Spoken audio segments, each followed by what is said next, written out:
Hello, gamers from around the world. This is Boxenberger, the video game enthusiast from Germany, and today we have the final special episode of the World of Gaming. We have had 4 shows now over the last not E3 week, and we have covered everything that happened. The Summer Game Fest, we did our predictions, we did the post show for the Xbox Showcase, and today we have the special episode for the extended Xbox Showcase. And I have the honor to have Asante here with me. Welcome, my friend.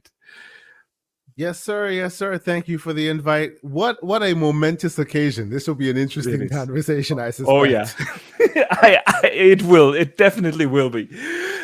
Momentarily, we will have also Mav from Fun Speculation joining us, Wandering Dutch, Xbox Mike, and Pong Soul. They are all wrapping up other streams, and as we speak, Wandering Dutch is already rolling in, and I'm not quick enough to change the overlay, so pardon me. Welcome, Dutch. Welcome. How's it going? Doing good. How about yourself? Yes, doing very good. That was a bit more of a positive showcase, wasn't it? Yeah, well, it ended some heavy stuff at the end.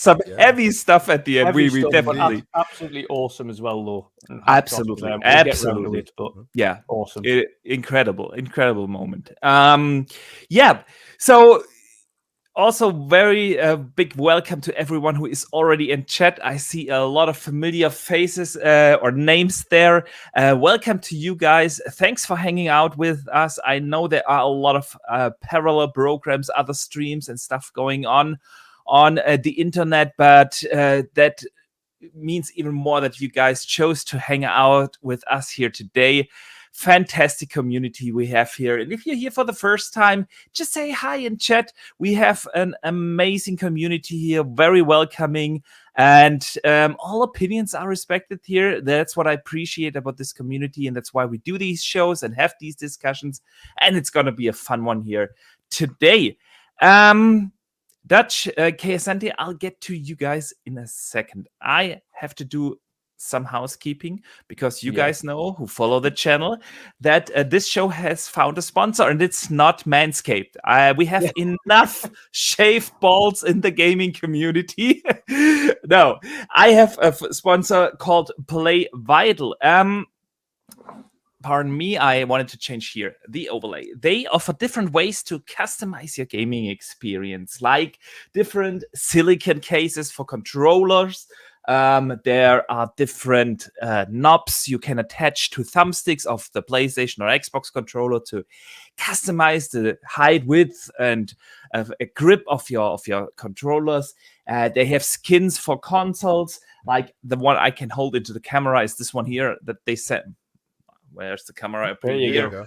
There we go. It makes it's invisible. No one can see it. Invisible, you see. If you want to hide it from the wife that you're playing video games while listening to her stories, perfect.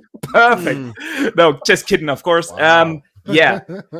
They also have different skins for the Series X and, of course, the PlayStation 5. And they have these LED stripes that you can attach to the stand to get that RGB glow into your gaming setup. Check them out at gamingcopera.com. You get 10% off with the code Boxenberger.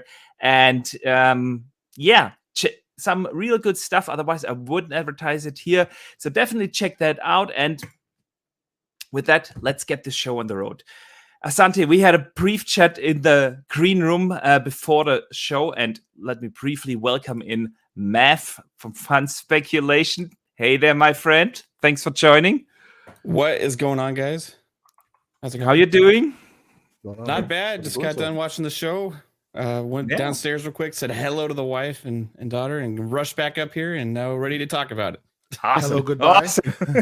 Awesome.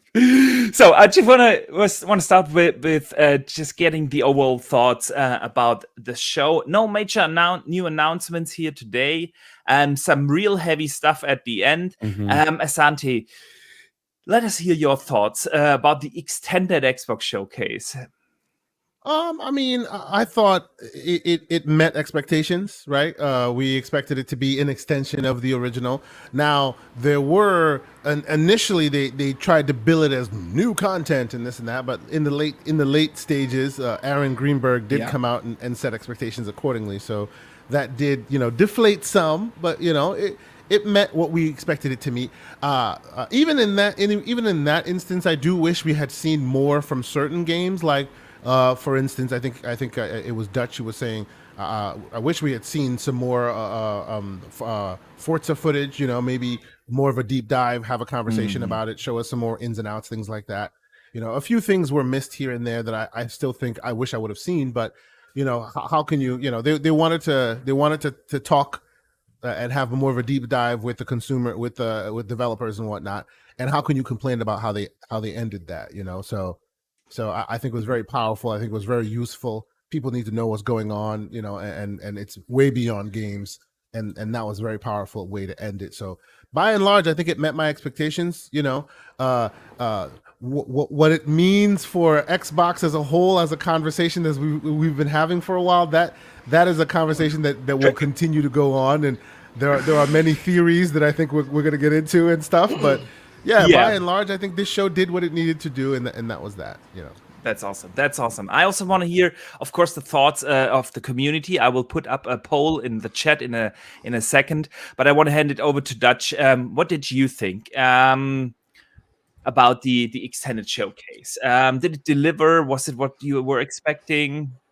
You know what it is, that today I was going in with no to low expectations. Thankfully, Greenberg came out yesterday as well and reiterated the fact that, listen, there's not going to be a big announcement here. There's not going to be anything kind of super exciting. It's going to be a little bit more deep dive discussions.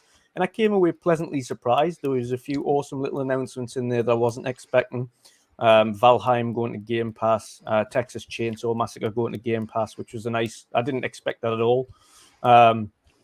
I'd already seen the Fall Guys Master Chief trailer, but that was cute. That was nice. Again, when that comes out next week. Shout out to Sean in the chat. He already mentioned that it had a plasma grenade. Yeah. Yes. Yeah. And of course, as Asante mentioned, absolutely hats off to GSC Game World at the end, because that is such credit and plaudits to them for even attempting to continue doing what they're doing and in their circumstances. Such a powerful ending to the show. Really, really powerful. Absolutely. We will get to that in a second. But first, I want to welcome, of course, Pong Soul and Xbox Mike. Both have joined the show. And with that, we have the full panel. Look at this panel. Isn't it awesome? Panel full of legends. Can't thank you guys enough to hang out with us here today. Xbox Mike, let us hear your thoughts of the showcase. Was it what you were expecting?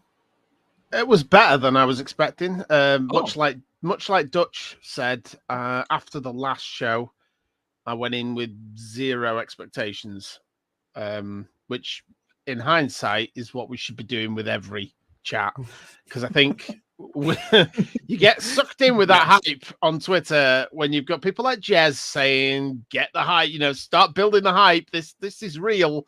And it was great for him because things like Diablo showed up and Overwatch 2. So he was getting mega excited. They don't have anything that neither of those games are ones I'm interested in.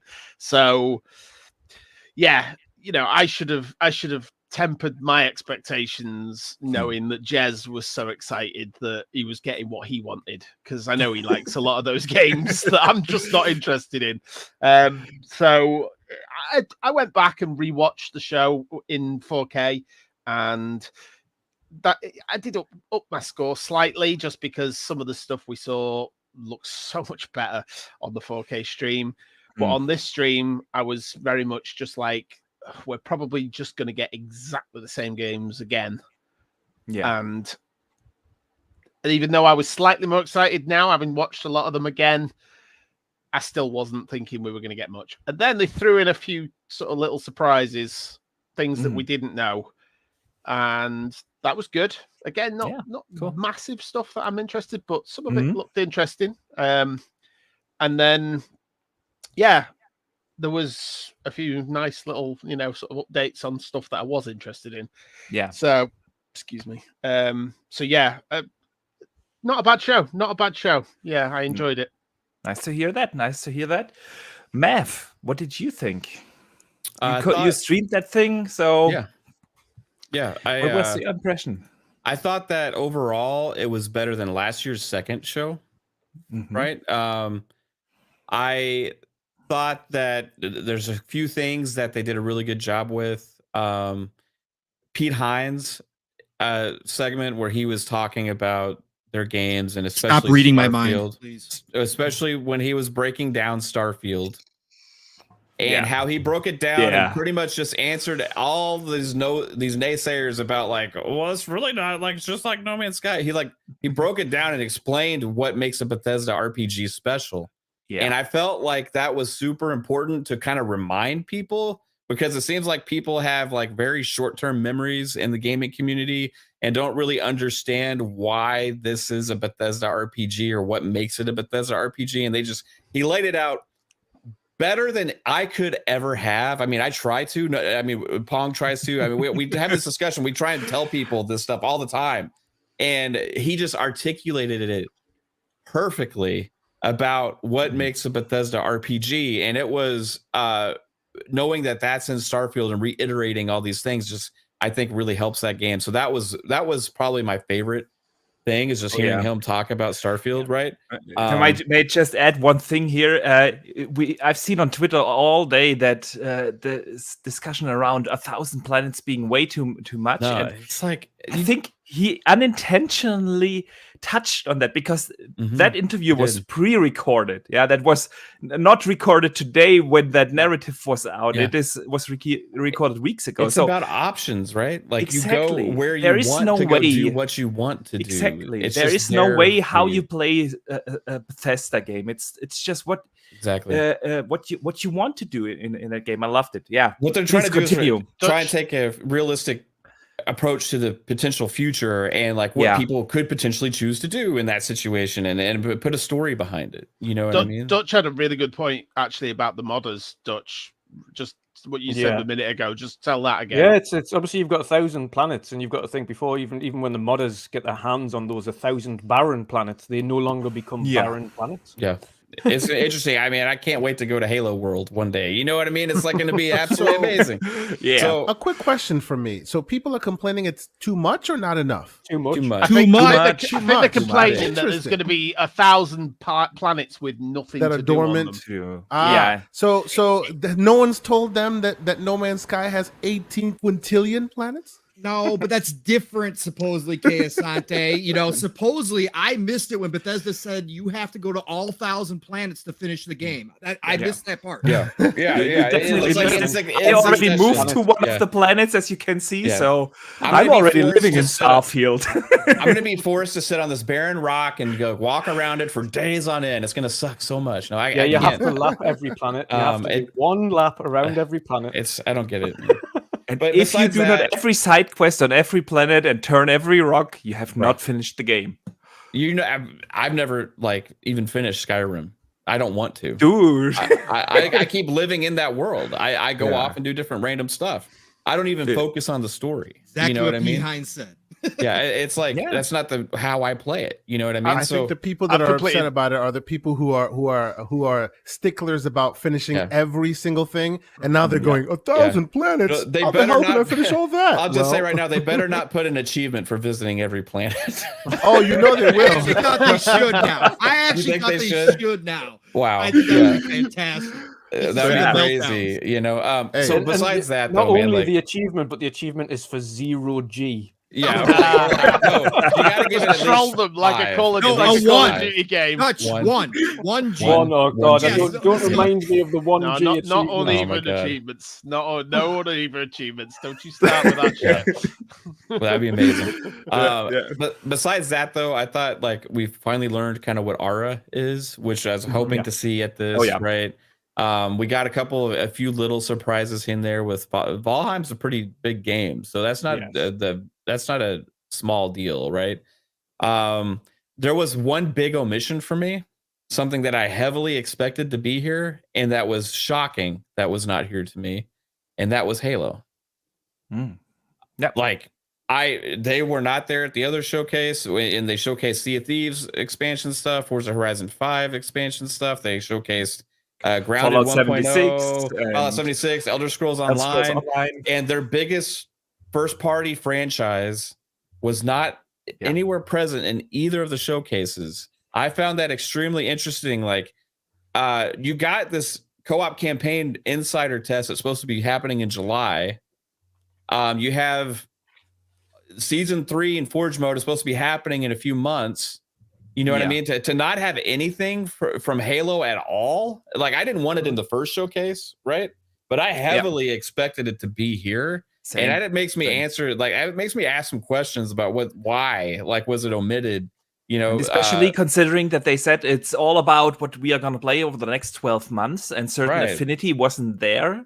So is this certain affinity battle royale mode like a holiday 23 thing now? Yeah, or well, even without that, I just wanted more update on like Forge mode and like maybe a hint at season 3, or like a co-op campaign first glimpse, or you know, something like I was expecting something from Halo. Now maybe they're going to have some kind of other event just specifically kind of they have in the past, and that's why they didn't want to kind of rehash or whatever, but like at least allude to that and announce that you're doing that at the show, because I think there's a lot of going to be some questions here from the Halo community about like where's Halo, and at least for me that was very shocking.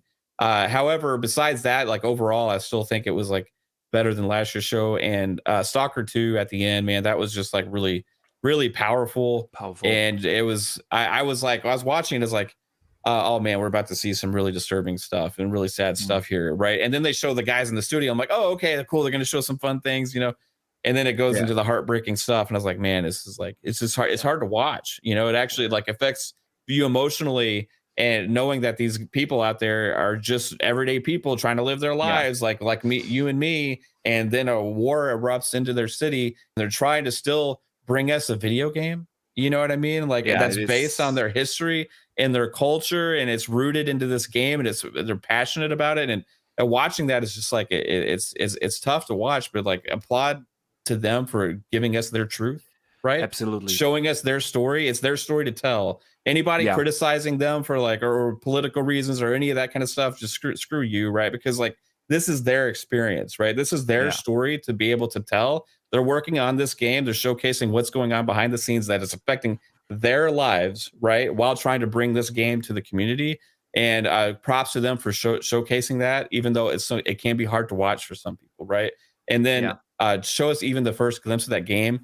That game still gets me goosebumps, man. Like every time I see it, and I think it's going to be even more of a powerful game now than it ever would have been, just because of knowing everything that is going on there. So that was a big moment that to end the show with. That was a big surprise, honestly. It's super strong. Oh yeah, Pong. Before we get your thoughts, let's briefly talk about this with the rest of the panel, because I totally agree. I did not expect that to happen, especially not in that way, because of obviously it sends a very political message. I was also very surprised during the main show when they pulled up that graphic with which games we were going to play over the next 12 months, that Atomic Heart is still in there. Still on the Atomic list. Heart is a Russian studio. Microsoft ended all business relationships with every Russian company. So I was kind of surprised to see that still being in there. And now we have Stalker 2 on that stage, presented like that with a very emotional and very powerful message. And Mav, like you said, it's crazy to think about that people fighting for their lives, their freedom, their country right now, and it's still trying to make that game ready for us to ship in 23 now. Just super powerful. Pong, let us hear your thoughts on that specifically. Yeah, obviously, again, it was unexpected, but it's a great reminder to everybody out here, especially in our Twitter bubble and the stupid stuff that we see daily about what real people go through. And I've talked about this plenty of time, just acknowledging the fact that on the other side is a real human being that you're interacting with no matter what. But then to see actual developers going through one of the most traumatic experiences that any human being can have in life, having their home country, embroiled in a war, and having to somehow, some way, they showed some of them volunteering, in the defense forces for Ukraine, on top of some of them trying to continue work, some of them being able to move and go somewhere else to continue work, picking up their lives and moving, and then some of them still being stuck there. Obviously, some of them, the one gentleman talking about how he hadn't talked to his parents since the war started, and the unknown.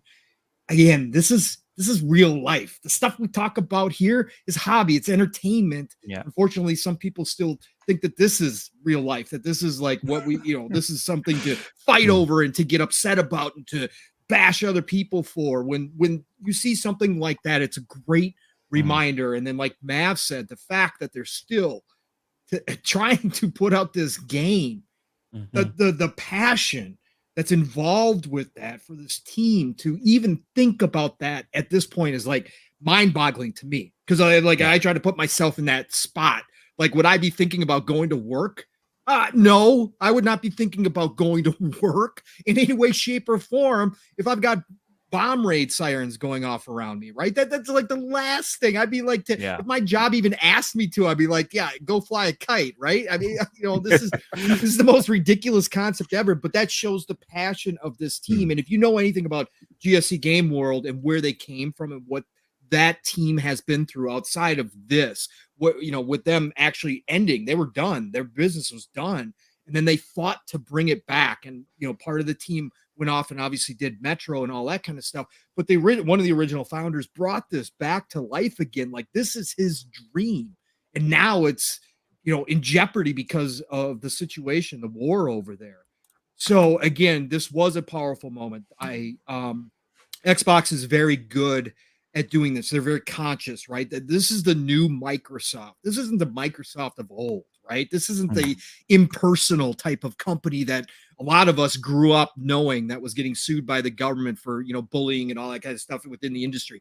This is a new Microsoft that is very aware socially of where they sit and their place, and they want to bring to light social issues, whether you agree or not, right? I stay out of it. I got my own thoughts on a lot of different things, but whether you like it or not, that they are very aware of the people that work within their company and even their partners outside, and how important it is to bring those stories to light. And I think this is a perfect moment, whether we expect it or not. This is a perfect moment to do so, a poignant moment in this showcase, obviously, again, to bring everybody back to the real life and what's happening right now. So definitely a powerful piece. Definitely a powerful piece. Oh yeah. Mike, Dutch, Asante, you guys want to add something on the Stalker 2? Yeah, it's just, for me, it's absolutely insane that the development team, with everything that they're going through, are still focused on trying to entertain others. Yeah.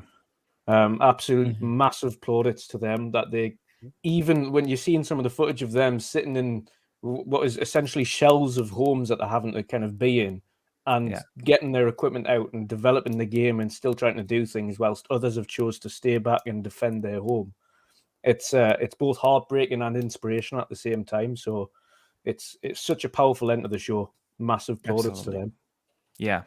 Completely agree. I don't have anything to add, but I think Pong and Dutch have said it absolutely perfectly. And no one out there should be complaining about this game getting delayed. And when you do, that tells us the type of person you are. Yeah. I would say that we mentioned this when we were watching the show live before. Like Dutch said, what's the excuse that some of these devs have got for delaying stuff when these guys are still pushing their game for this year or the next year? I know it got pushed back a bit, but these guys are putting so much effort and they really don't need to. This is above and beyond, really. I'll definitely be supporting this game and buying it, even if it does come to, well, I think it is coming in Game Pass, but I'm still buying it. Yeah. Me too. Stalker 2 already was one of my most anticipated games. I'm a big fan of GSC Game World. I loved the Stalker games back in the days. Played them so much with my friends. We were using Stalker, the original, always as this kind of benchmark for our PC. So it was like, can it run Crisis? No. Can it run Stalker? It was just our thing. So no, I was super excited to hear that it comes back in Unreal 5, and now we've seen a first look of it again, and it looks just amazing. And given all the circumstances, kudos to Microsoft for putting it out in there, and super respect for all the people at GC Game World. It's truly something special, and something I haven't seen in the gaming industry. Period. So yeah. But Pong, I want to hear your thoughts on the overall showcase, outside of course, GC Game World and Stalker 2. What did you think? Did this show meet your expectations? Were you surprised? No, because I set the expectations right for this one. I think everybody talked about that. Again, I do that myself. I mean, Xbox, Mike, you were talking about how we should probably have low expectations. I will never do that, but that's me, that's myself, because I never come out of a show disappointed. Even with Sunday's show, as hyped as I was, having no idea that they were going to box themselves into 12 months, right? Obviously, I made some crazy predictions out there that I would never have made. We all did. And I had those expectations. That's the one criticism I really do have, is that normally Microsoft recently, over the past few years, or a couple of years, has been very good at setting expectations. And I wish Greenberg or somebody would have come out and said, hey, this next, the big showcase, we're going to focus on 12 months, because that would have changed my whole perspective on things, right? But the fact is that even though I had all of those expectations, I still came out of Sunday showcase when I sat back and, like Xbox Mike said, watching things back in 4K, and doing that whole process, I came out of that show extremely excited. I still, Starfield, my bias for Starfield is well documented on all my shows. Okay. So it was a 10 out of 10 for me anyways. It didn't matter. But if I take that out, if I take the bias out, it still came out as an 8, right? Because I saw so many great things coming in the next 12 months that I was sat back after I watched all the trailers again, watched the show. I was like, all right, this was a really good show. Did it have the impact of last year's because of the pacing? No, it did not have the impact that last year's did. But I don't compare shows. I just look at them in a vacuum, right? But this showcase here, we got set up perfectly. Aaron Greenberg came out and said what it was going to be, and then they did throw in some surprises in there as well. Now, was there still things like Mav was talking about? For him, it was Halo. For me, it's like, again, not that I'm hyping this game at all, because for me, it's like whatever. But GoldenEye, now that it's out there in the wild, why not show it? Right. Come on, guys. We know it's out there. Please. But to get Valheim, I kind of want to show gameplay of GoldenEye, because I actually kind of have it on PC. Yeah, I know you. I know you do, because you've like you've said on other shows, it's been out there, right? People can. It's out there. I don't get why Microsoft is not just doing it. I don't. Right, and the only thing that we talked about on Boom Show was that possibly Nintendo has the rights to show it first, so they're holding it because they did have to make that agreement with Nintendo. So. That's the only thing. But they gave us surprises here at this show, right? Valheim coming to console and coming to Game Pass. Look, that's not for everybody, but that was a surprise, and I'm excited about it, right? I want to go check out this game. I know it nowhere near has the audience that it did when it first launched on PC, but I still want to go check it out. People were having a fun time with it, so I definitely think that was cool. Texas Chainsaw Massacre, probably not a game for me, but again, like Dutch said, surprise coming to Game Pass. That's cool. Hey, another edition. Again, these 12 months right now are filling up. We can talk about 2022 specifically, whether or not it's great, but these next 12 months for sure are going to be absolutely incredible. Slime Ranchers 2, another surprise, which was fantastic. Yeah. But again, the star of the show for me, was what Mav just talked about. Mav was reading my mind, because Mav and I think so much alike. It's not even funny at this point. So again, Pete Hines, I love that man more and more every time he comes on stage. He is so well spoken, and he explains things in a way that a lot of us think, but the audiences may not hear all the time when Todd's talking, or Pete Hines is down to earth. Pete Hines can explain these things. And for him to come out and reiterate what the nonsense behind the Starfield arguments are right now was absolutely fantastic. He absolutely explained it 100%. So for me, of course, as the Starfield fan, as the Bethesda fan I am, I was like, yes, go Pete. Go Pete. Please tell these people they create sandbox RPGs. If you want to go do the main story, go do the main story, be done with the game and move on. That's fine. You have the ability to do that. There's a main story. And for anybody who said, well, they didn't really show us there was like this main story, they did. They showed it in the NPCs. You're chasing these alien artifacts. You got to go find all these alien artifacts and put them together. And it's going to have supposedly lead us to maybe an answer of why we're here and what's out there. All of that stuff, right? That's the main story. So for me, Pete Hines was the star of the show. Absolutely loved it. But I thought that the variety, again, the diversity was just on full show here of the games. Again, I understand a lot of these games, As Dusk Falls, isn't going to be for everybody, right? Yeah. But to see more in depth the diversity that's actually coming to Game Pass, that's so vital right now to make sure that somebody can come on at each one of these showings and say, hey, I found at least one game I'm interested in, or two games I'm interested in. Most people find more. You know, I find like 25 out of each showcase, but it doesn't matter. There's something for everybody at this point at Microsoft, and they keep reiterating that over and over again. And now they're bringing in PC players to that. They're going to eventually probably start really focusing on mobile players in these showcases as well. So I thought this one specifically here today really did a nice job deep diving. I thought it was a lot better paced than last year's show. Even though I, was interested in the Age of Empires 4 last year, not everybody was, and it was really slow, and I understood that. But I think this year they nailed it with the pacing. I thought they did a nice mix of showing us some new trailers, getting the devs and giving them a chance to talk. But I thought all the devs this time around really represented themselves well. Yeah. And I thought that all of them brought really good information, and it wasn't just a womp, womp, womp, womp, womp, womp. It wasn't that. They're like, they really did come prepared this year for these showings. So I agree. I agree, especially on that last point. I want to double down on that, but I need to compliment you guys with the super chat from Chris Jones. Panel of Legends. I couldn't agree more. Thank you. Thank you, C Unit. Appreciate you, brother. Oh, High on Life too. Those guys are amazing. Yeah, those guys are those are hilarious. Excited for that one. Great. Man, I'm so excited for that game. And this will be my little plug for VR. If you haven't played Trover Saves the Universe, go do that immediately. It's basically the spiritual successor that the High on Life will become. It's goofy, funny. Obviously, they have a bigger budget now. But man, it's not for children. It's like Squanch, seriously, right? not Their name for is children. Squanch, right? Did I get that right? Squanch Games, yeah. Squanch Games, yeah, man. Squanch. Yeah, they're amazing, hilarious. Like the best comedians saying the most horrible expletive stuff, all out of cute cartoon mouths. That's what this game is going to be.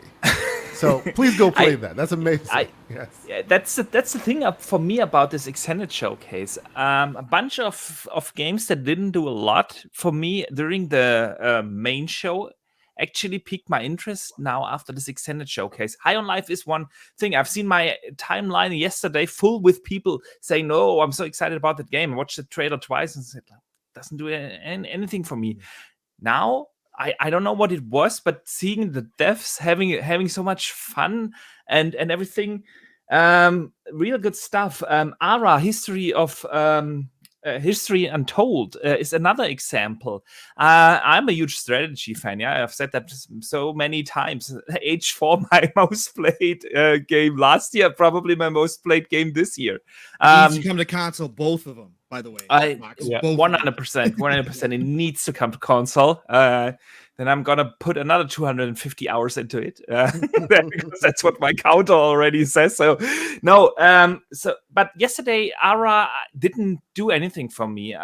If I didn't know the history of the studio or the people of the studio, not the studio itself, making Civ and XCOM. I wouldn't have even paid attention to this one, but today I thought it was real interesting showing. Then we had Pentiment, which I was openly disappointed about how it showed.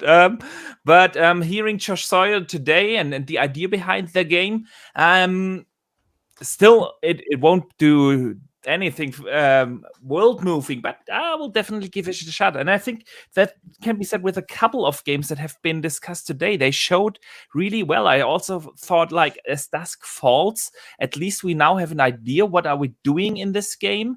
How does the co-op work? Yesterday or 2 days ago they just threw that on screen, like 8-player co-op, and it was like, in such a game, how does co-op work? Is that even possible? Now we vote. And you can play on your phone. And you can play on Yeah, your phone too. You can play on your phone. You can vote with friends, and basically you vote about options. So, is this game for me? I don't know. I'll give it a shot. It comes to Game Pass, of course, but at least we now know how this stuff works. And I think that was the real good part about today's show. A couple of the especially the smaller games that didn't show so well in the main show. Had a good showing here today, so that was great. And like you guys said, of course, outside of Stalker, we covered that. Pete Hines and Starfield, and I'm still having goosebumps. You guys can see that's why I'm myself already on one of the planets. I've watched it 10 times, Boxer. Yeah, it's insane. 10 times.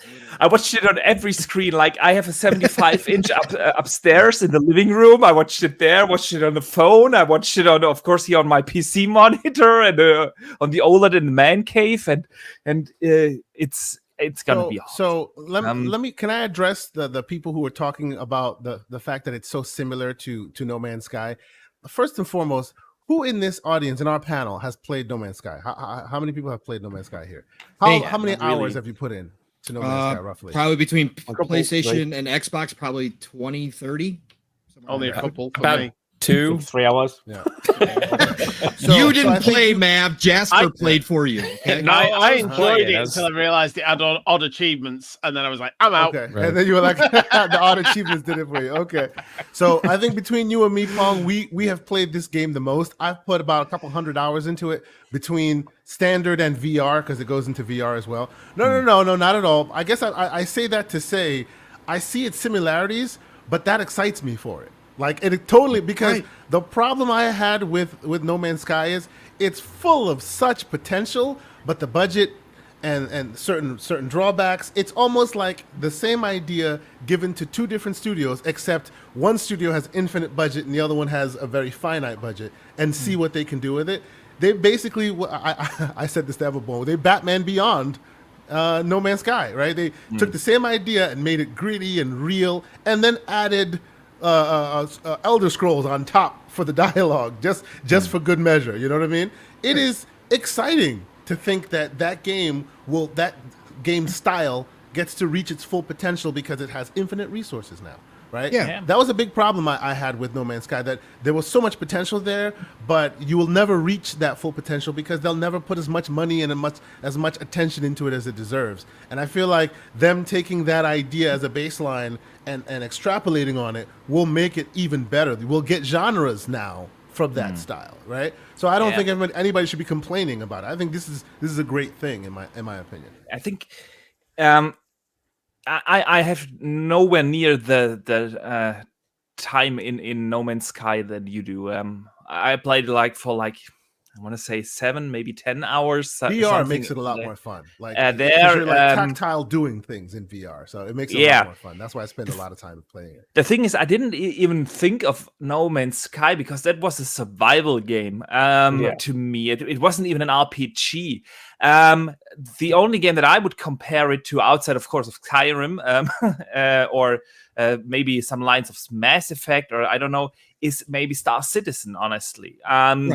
I don't know why people don't bring components there too. Yep. Yeah, you can see that game up in terms of comparison. But even that is also more of a simulator or survival type of game. So this and we know this is an RPG. The combat looked to me like Cyberpunk. Yeah, kind of like I will have different weapon mods. I have all these things. The shooting stuff. Then I have, of course, the skill tree. When they have shown that skill tree, it kind of reminded me, of course, of Skyrim, when they said like, yeah, you level up by using the stuff, not by spending points on it. And I still think to this day, Skyrim has the best leveling RPG system out there. That was simply phenomenal, and I love that they reiterated on that. So having that in there is something that I can't see or didn't see in No Man's Sky, something like that. Then you have that, of course, main story aspect and the branches of the story done by your choices. I see that in Mass Effect or so, but I don't see that in No Man's Sky. So I really don't think that the comparison towards No Man's Sky is that fair, because even though both are set in space and both allow you to visit planets, to me it sounds like the general idea is simply different. One is an RPG, the other is a survival game. Dutch, you're nodding, so it looks like you're agreeing. Yeah, with No Man's Sky, the main issue I had with it was initially it's that initial survival thing where you've got to focus on being able to breathe, fix your shape, and all that things. And I think take that away and focus on what makes a Bethesda game, a Fallout, and a Skyrim, etc. That take out the fact that you have to survive in order to start the game. And actually be able to just get into it and enjoy it is one of the bonuses that I find as a difference between No Man's Sky and Starfield immediately. Mm-hmm. Secondly, of course, then you've got the differences in art style, the differences in the creatures you see. Now, it's far more, I would say, No Man's Sky is far more child-friendly in its approach for its design. Yeah. There's a lot of cutesy characters and cutesy creatures, and the aliens are goofy. Like it's not like should we say, a grown-up space exploration game. It's more like in the middle road where everyone can enjoy it. Whereas Starfield is a little bit more towards your Star Treks and things like that, where everything's a little bit more gritty, a little bit more humanized. The people that you come across are again, pirates as opposed to just large creatures or strange aliens. Of course, you're probably going to get some kind of aliens and weird creatures as well, but I mean, we've seen some in these little segments and cutscenes, but there was one scene that was only like 4 or 5 seconds long, where you were in like a dark corridor and you had that alien big creature coming at you. It was almost looking, at least from these 3 seconds, like a little bit horror-esque. So I could see that happening in some missions, that you have like dense corridors and then aliens. The one thing I want to applaud at them, and I don't know why people are complaining about this, because if you have a look at the history of Fallout games throughout the course of it, and you have a look at the movement and the combat, and then you compare the movement and the combat in Starfield from what we've seen, it looks like they've worked closer together with the team at id Tech to create something a little bit more. Exactly my thoughts. Play is a lot better. Yeah, either Machine Games or id Tech. Someone from those shooters helped them with that. Yeah, it is far more fluid. It is far better looking. If anyone's played a Fallout, well, obviously everyone has played a Fallout game. The gunplay looks so much superior to previous Fallout games, and that is one of the standouts for me. Like, my hype was nowhere near what everybody else's level was for Starfield before this showcase. And my hype increased when I started to see the fluidity in the combat, and the gunplay in that was substantially better than the previous Fallout games I'd played. And I was like, right, okay, now you've got my attention, because it actually looks like it performs a bit better now. It looks like it's a lot more fun to be in combat now than it was in Fallout games. So that's where my hype started to increase, and I said, right, okay, now you've got me. Now you've interested me. Nice. Yeah. If anybody wants to hear exactly how it's different, just again listen to Pete Hines. Yeah, exactly. Absolutely. So I want to close the poll in chat, because I want to put up another one. The poll we had in chat was, what did you think about the extended showcase? And 55% said they liked it. It was great.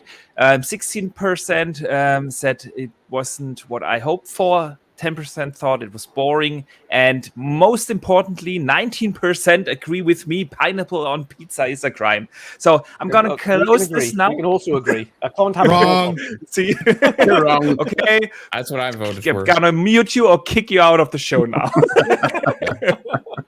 No, guys, I want to hear your thoughts, of course, in chat here about Starfield. So I will put up a poll momentarily. Would be awesome to hear your thoughts on Starfield. But Mike, I want to ask you something about another game that got quite a lengthy segment in that show, and this was Naraka Bladepoint. I'm a little confused because Malik, the host of the show, introduced that as a battle royale, and then during that segment, what I have seen looked like a action adventure or some sort of stuff. I didn't see any battle royale things in there. So let us hear your thoughts. What did you think of this game, and what is it? Well, it's funny you should say that, actually, because like you said, he started that show with Battle Royale, and instantly I zoned out. I thought, nope, I'm not interested. Yeah, not for me. Move on. Wait for the next one. And then they started talking about it's got a campaign. And you can play it, and I thought, campaign?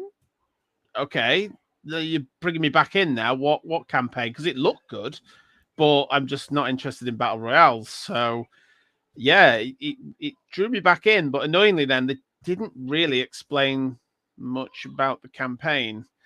My question was, is it co-op? Because if it's co-op, they said 3 players. Yeah, 3 players. Yeah. So I said to Dutch, if it's co-op and you're playing it, then I'll jump in with you, definitely. So I've put it. You can already put it on the pre-download on the app, on the Xbox.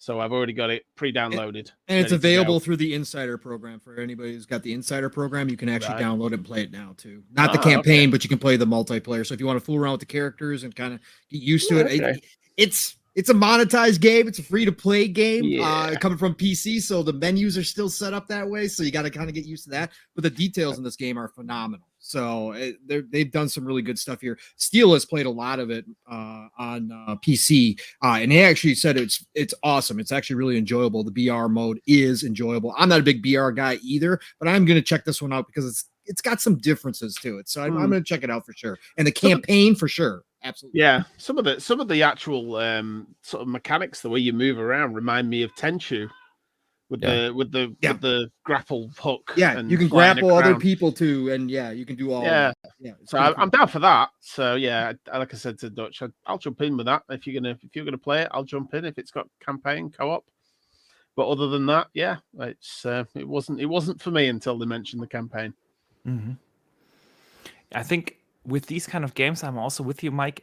If they don't have a campaign, I find it hard to jump into those type of games. I first want to experience something on my own to get used to some of the mechanics, the controls, I don't know, the movement, the feeling, whatever. And then I'm ready for co-op multiplayer part type. That's what I always said about Sea of Thieves. If Sea of Thieves had a short campaign at launch to bring you into this game and explain a little bit more, I would have probably played a lot more than I have. But and Box, they do have for this game, they do have a bot mode and they do have a tutorial mode as well to get you used to it. So you can play against bots too. Nice. That was definitely one of the shortcomings of Sea of Thieves when it launched, because now it has the maiden voyage. So there's like a separate island. It's just you. Nobody else can be in there, and it gives you sort of definitely some sort of gets you used to the game before you sail a tutorial kind of thing. Or if you haven't played that, I recommend you try it and just. I haven't. I played Sea of Thieves a little bit when it launched, and then I was after 15 hours or so, I was done with it, and I never came back. I know the game has dramatically changed, and I mean, now that Xbox has no first-party games this year, so we have a little bit of extra time. Maybe I just jump back into Sea of Did Thieves. he just say Xbox got no games? I thought him to say. I I heard said him say that. He first-party said games. that, right? I've learned my lesson yesterday about that. I have to be careful with the phrasing. So I said Xbox has the first-party games. Well, we stream Sea of Thieves every Tuesday, mate. So you're welcome to join me and Dutch and the crew. And I would say Thank that you. Jen was very much like you. He only played a little bit at the beginning and fell off it. And what's he been like, Dutch? Some of the stuff we've been doing, it was tense. We've been in some serious battles, and he's used to things like the Hunt Showdown and stuff where it can get really really tense as you get into those final moments. And he was totally surprised that you get all that in Sea of Thieves. You just got to know where to look for it. So yeah. Anytime, mate. Join us. Asante, any thoughts on Naraka Bladepoint? So it being a PC fair, I've been adjacent to this game for some time now. Quick correction: it's not free to play. It's $19.99 on the Steam and the Epic Game Store. But yeah, just like you guys, I'm not the hugest multiplayer guy necessarily, unless I'm playing with friends and we're just using the multiplayer as a setting to just hang, that kind of a thing. And since they have not had a campaign, it's always been very interesting to me the way it looks, but I haven't necessarily put too much time into it. And it looks like with this, we'll finally, with it coming to Xbox and, when I console, I Xbox. That's what I do. PlayStation as well. But, if you tell me that I'm going to be able to earn some achievements, you're more likely to get me there. So this will definitely get me into the game. It's just like, what do you call it? Just like Ghost of Tsushima. I loved that game, played the entire first the campaign, just never could get into the multiplayer. And this seems like it's more of that multiplayer, but well fleshed out. So, you said Tenchu, it's got Tenchu vibes, you got me there. So I'm definitely going to check it out. It's been, like I said, it's been PC adjacent for some time, but it seems like it's one of those games that during the time when everybody was battle royaling, this kind of fell into that water. And if battle royale isn't necessarily something that gets you to want to try it, this kind of fell into that ether. But people should probably pay more attention to it because it's most likely better than its perception. So I am looking forward to giving it a shot. Yeah. Fair point. I mean, again, coming to Game Pass, so why not give it a try? If anyone wants to add something, of course. Otherwise, I would go with another one to Mav. So no closing thoughts. Okay, all good. Naraka, we covered that. Valheim is going to be a big one, Mav. I mean, I know it's not for everyone, but it was very well received on PC. It has its real hardcore fan base.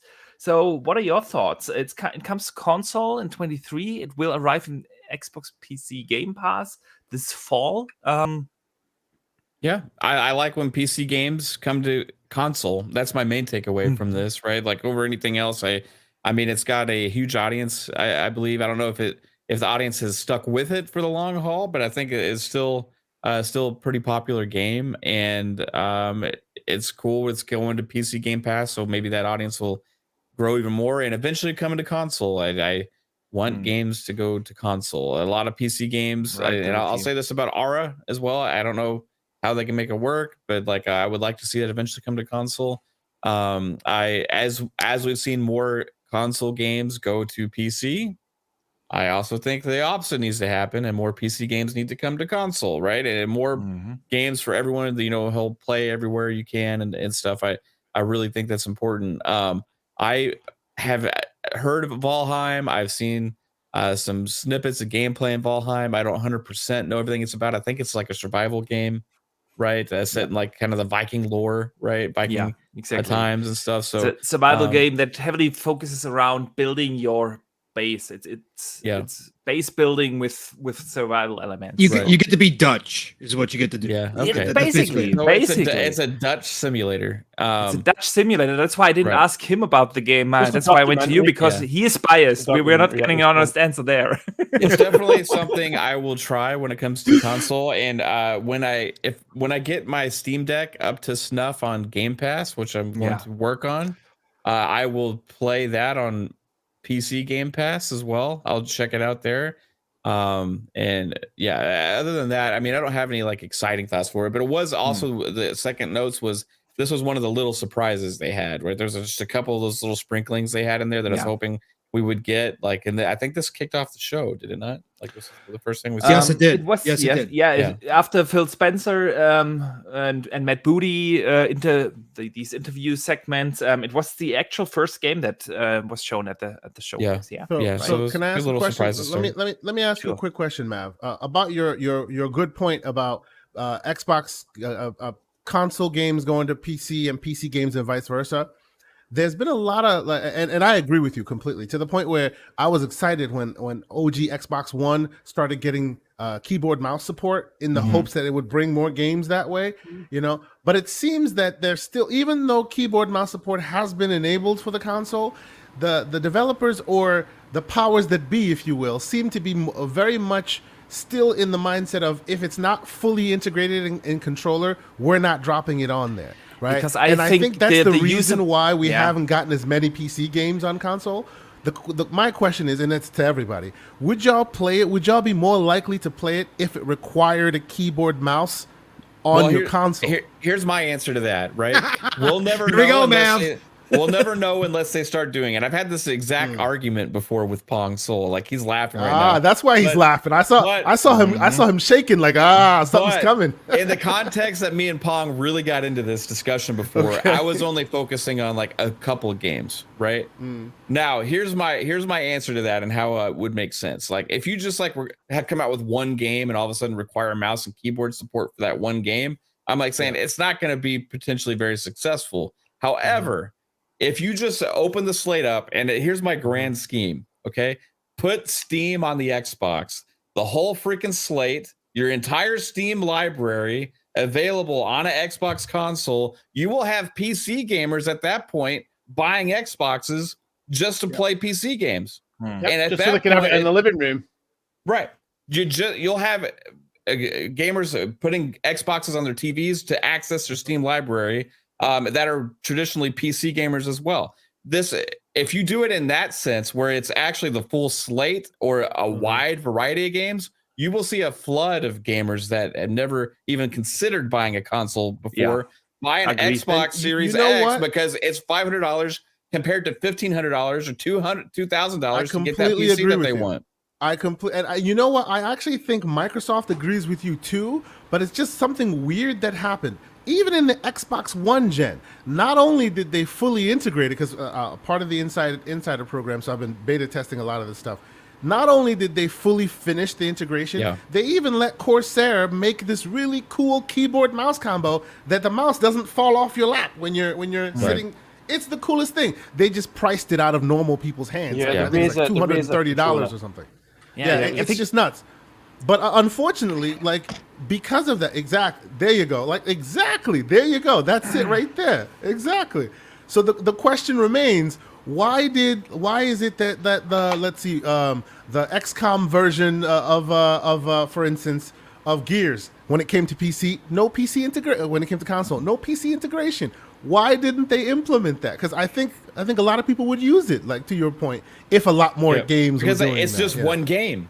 Here's the thing, one game makes it not worth the $230 keyboard. Exactly, but it's just one game. You're not going to see like a big migration. Like, I think if you come out with like Age of Empires 4 and bring it to console and required mouse and keyboard support, it's not going to get the traction you would hope it would get, because you're limiting. Okay, first you got to have the Xbox, then you got to have the gamer that has the situation with the Xbox to even be able to do the mouse and keyboard. Now, but if you expand it beyond that, then you start attracting new players to the ecosystem that would not have done that before. So it needs to be like you can't tiptoe into it. You need to go all out into it. You're absolutely and I don't know right. what I don't know what the answer is. PC Game Pass on Xbox Series X. Maybe Microsoft and right? Xbox would have to make an initiative. There would have to be an initiative that goes out that says, "Look, this is how we're going to move forward with this. We're going to have branded keyboard and mouse, or we're going to partner up with a third party to bring those keyboard and mouse, so that people who don't want to even look in the PC section could just go to the Xbox section, find one that's perfect for them."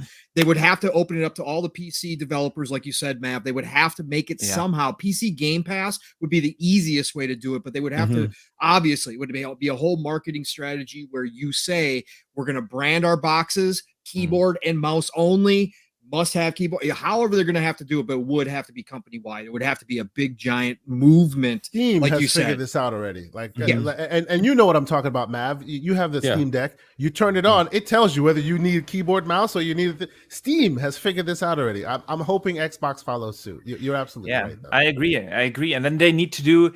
They need to let people know that this is actually an option, because in the few games we have had the option. No one knew about this. It's not that every gamer is as informed as probably everyone here in chat and on this panel.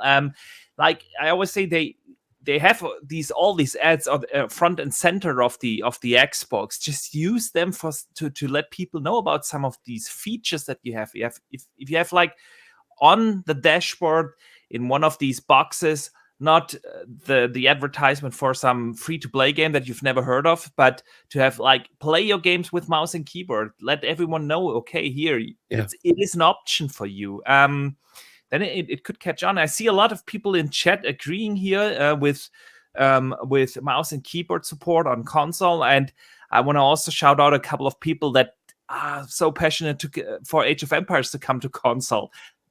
Awesome to see. Doom Reaper. What game I would love to see.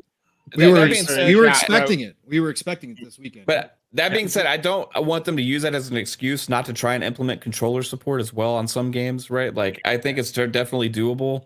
And if they just had say, it's going to be on console, we don't need to work on controller support. Yeah. Like I feel like you have certain franchises like Age of Empires definitely could do it. Right. Definitely. Doom Reaper in chat has written that mouse and keyboard would have to come with the console, but a mouse and keyboard to play any game doesn't have to be an expensive keyboard. I know it's preferable, but for this you can buy a wired mouse and keyboard for next to nothing. And they support that now today in your machine. So on your box. yes, it maybe it would have to come with the console, but it wouldn't be that hard for them to add a mouse and keyboard. Yeah, I'm not even sure if it needs to be boxed into the console, because I bet a lot of people just don't need or want it on their console. But for those, like you said, you can basically plug in every mouse and keyboard. Yeah, I mean, they do a lot of sales when you buy a console. When if you walk into a store now and say, I'd like an Xbox, the first thing that the shop assistant's going to say to you is, would you like some Game Pass with that? Yeah. All they have to say is, would you like a mouse and keyboard with that? It's another 20 quid. I think an in-game would be if Steam eventually came over, right? But the easiest thing is answers PC Game Pass. So what you could do is have a mouse and keyboard available to buy separately that includes 3 months of PC Game Pass, right? Yeah. So that way you're getting the games that go along with the mouse and keyboard when you buy the mouse and keyboard, right? Good point. It separates it out. That being said, I want Lost Ark on console.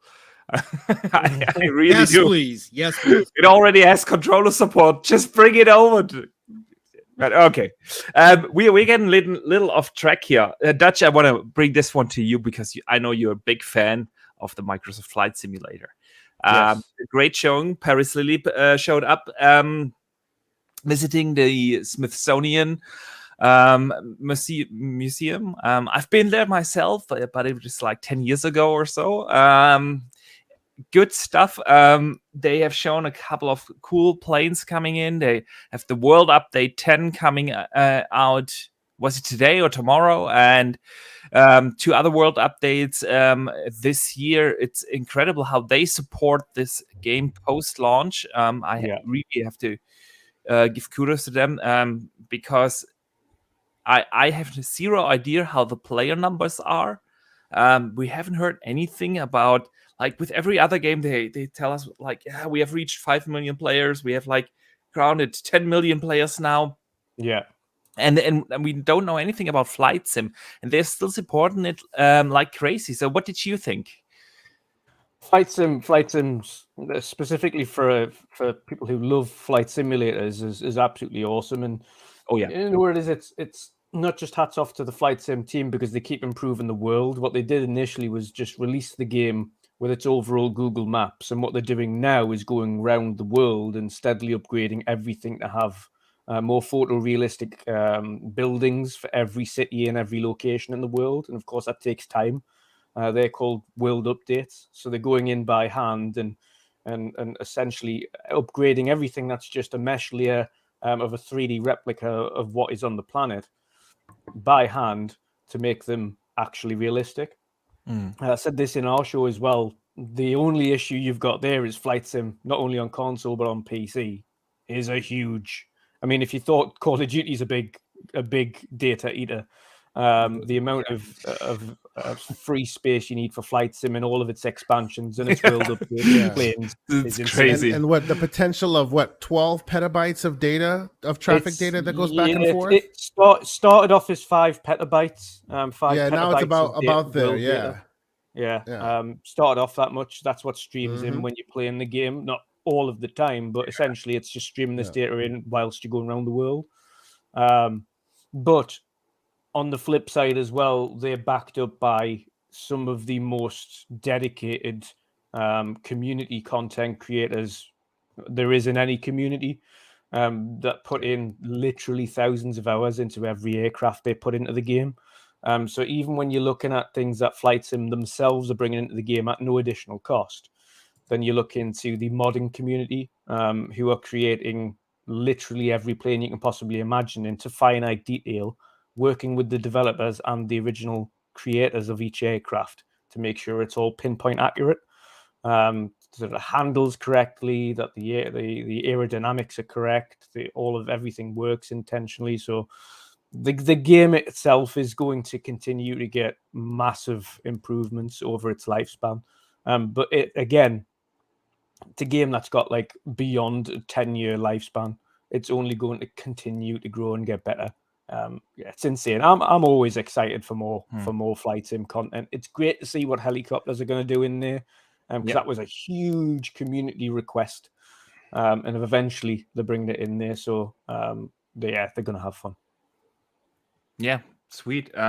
Anyone else? Some thoughts on Flight Sim? I can't wait to try it myself. I haven't tried the Pelican yet, but I totally want to. Dude, weird about to say the Pelican is good. Weird thing that happened to me. I thought, hey, you know what? I have it downloaded on my console, but not my PC. And for anybody that hasn't downloaded, it's a long download and then a long update. You might as well like take the rest of the day off. It's just going to take a while. There's technically 3 because you've got to download the game, then you've got to update it. And then you got to go into this marketplace and download all the stuff. That's right. Yeah. So so I'm like day minimum. Yeah. The good thing about the world updates, I will say, is that you can set them all off whilst you're flying about, and then just it'll update later. Yeah. And it'll update them in the background. One weird thing though, it's now available in the cloud. I'm like, hey, this is great. Let me just go in the cloud. It still requires that you download the stuff from the marketplace, and you see it downloading it from the cloud to the cloud. And it still takes a long time. Wow, really? I tried this yesterday. I'm like, I want to play the Pelican. You hit download. I'm like, so you're downloading from Microsoft server to Microsoft server in order to wouldn't it just be like available? Yeah, give it a try. It's very strange. They haven't worked out those Yeah, so when you load up the regular one, there are upgraded like airports and things like that. When you go to the marketplace, you can within the cloud still download it, and it takes a long time. Just like as if you were downloading it locally. Very strange. Anyway, but I'm totally looking forward to trying it out. I hear the Pelican experience is very cool. It's good. It's good fun. I did find that you're supposed to be able to go out into the stratosphere. Yeah. But when I tried to fly it as high as I could get it. It seemed to hit a point and stop. It was nowhere near the stratosphere. You hit the ceiling? Yeah, I'm not sure. It was only on it That's briefly, weird. so I need to go back and try it again. But it did feel like I hit the ceiling and stopped and couldn't go any further. But we've seen the trailer saying that you can actually sort of travel over the stratosphere. even with the Dark Star, which you got with the Top Gun expansion, you can go up to like I managed to get up to 175,000 feet or something ridiculous. Wow. Yeah. Which is and that's insane. You can get across the entire coast to coast of America in 40 minutes. Which is nuts. Nice. And I But mean, of course, we know the game is real time, so the game actually to get from one place to the other place, it is actually what it would be in real life. It's not like They hinted at the space shuttle, didn't they, today? Yeah, Cool. Absolutely. That would be awesome. Yeah, good stuff. So, what else did we have? Pentiment got quite a segment. Anyone wants to say something about that? Pong, maybe you're nodding. No, I'm absolutely excited for Pentiment. Josh Sawyer does not make bad games. And so I'm always curious now whether or not this turns out to be a game that I go, oh man, I really enjoyed that or loved it or whatever the case, or I come out of it and be like, yeah, I played for a bit and it wasn't for me. I'll find out. But again, Josh Sawyer, the mind of Josh Sawyer is incredible. And so I'm willing to jump into everything. And I love period games like this as well, a certain time in history and their dedication to detail, to bringing that art form to us as gamers, right? That gets me excited. So all the puzzles, all the investigations, all that stuff looks really cool. I think this game might be a little bit different than what people are expecting. I think today it showed much better than it did on Sunday. I agree, absolutely. Yeah. Hey, and it plays in Germany, so there you go. Yeah, no, I just thought it was interesting. Nobody's not Blade now. Yeah, they talked about how it takes place over 25 years. You're going to see characters age throughout the story, all that kind of stuff. Just seems really cool to me. So I'm definitely going to play it and see if I like it or not. That's what I'm going to download. Yeah, good stuff. I will definitely try it, but it doesn't. Yeah, it doesn't I'm gonna try it. It's on Game Pass. There's no excuse. Yeah. End of story. But yeah, it's. I've looked at it and thought, probably not. Yeah. But I will try it. Definitely. I was expecting something else because it was like rumored that it's a Disco Elysium type of game, and I could see where that's at though a little bit. Boxenberger. I think it's gonna have some of the same mechanics wise as Disco Elysium, but Disco Elysium is an RPG. Yeah. So it's a text based RPG basically. Sawyer came out and said that he's classifying this as an RPG. So we'll see. I mean, see. It's weird because it's exactly what I thought it would look like when they heard the leaks. It's almost like I'd seen it before. So. Okay, it's exactly what I expected it to be. Interesting. Really? Are you just almost exactly right down to the art style? I imagined it was going to be. There's another game that was out on Game Pass a while back. Yes, it's a very similar design, and it was that I made me think, all right, it's probably going to be like that, and it almost exactly is. Procession to Cavalry. Yes, very good. See, and I suspect the reason why folks were, I wouldn't say disappointed, but taken aback by what they saw was that Disco Elysium comparison, because that evokes a certain style in people's heads, and then it didn't show exactly the way that style evoked it in people's heads. So it was just like, whoa, what is this? A quick side: if you missed the Mag's response to seeing this game, you need to go and find it. It is the greatest thing ever. It's the greatest thing I will have Mac on Thursday on the podcast, so I can't wait. I definitely have to look. Now, whenever I see Pentiment, I will always remember what the first thing I saw was Mag's response when he saw the game. It's just the best ever. But yes. I too am now looking forward to it because can I find it on Twitter? I did take a small clip of it and post it on Twitter. I'll share it with you. But yes, it's a small clip. But awesome. Yeah, it showed way better. I agree with it with the panel. It showed way better this time. It's an interesting out of the box kind of an idea. And hey, Game Pass, so why not? You know what I have to say as well, just to kind of summarize Pentiment and Xbox's approach, is that they literally are giving the teams the freedom to do what they want. And that's what we have to applaud for Xbox and Microsoft, as they're saying, we don't care how niche this game might be, go and create it. And this game like is super like it's going to be a finite amount of people that are wanting something like this, but they're getting it. And that's again testament to Xbox and Microsoft that they're allowing these small teams of developers to create these experiences. You don't watch every reality show crap on Netflix, do you? Somebody else loves that show. You might not. Same idea. Yeah. No, true. Math, Forza Horizon 5 Hot Wheels. They've shown it. They've confirmed they will introduce different biomes with it for this DLC. Biomes was something that they heavily advertised with the main game, and it seems like they're doing it again. They said they will have 4 different biomes for that Hot Wheel DLC. So you excited for that? Yeah, I can't wait to see what people create with it, really, and the editors and stuff. More than anything, I think that's going to be pretty unique. I've never really been big into the Forza Horizon multiplayer, right? I really like the single player. For some reason, I just like kind of check out when I play the multiplayer on it, and it like I don't know. But I can see this as being a stepping point into the multiplayer for that for me, right? But for me, it's always been about going around to do all the different missions and going around and exploring and stuff personally. But this one seems like it's going to be a different experience, and I definitely want to check it out. It seems like a definite step up from the last Hot Wheels expansion. Just as Forza Horizon has gotten way better since Forza Horizon 3, this seems like this expansion is going to be another huge leap for even the Hot Wheels expansion, kind of like what we got last year. I think 2 releases ago.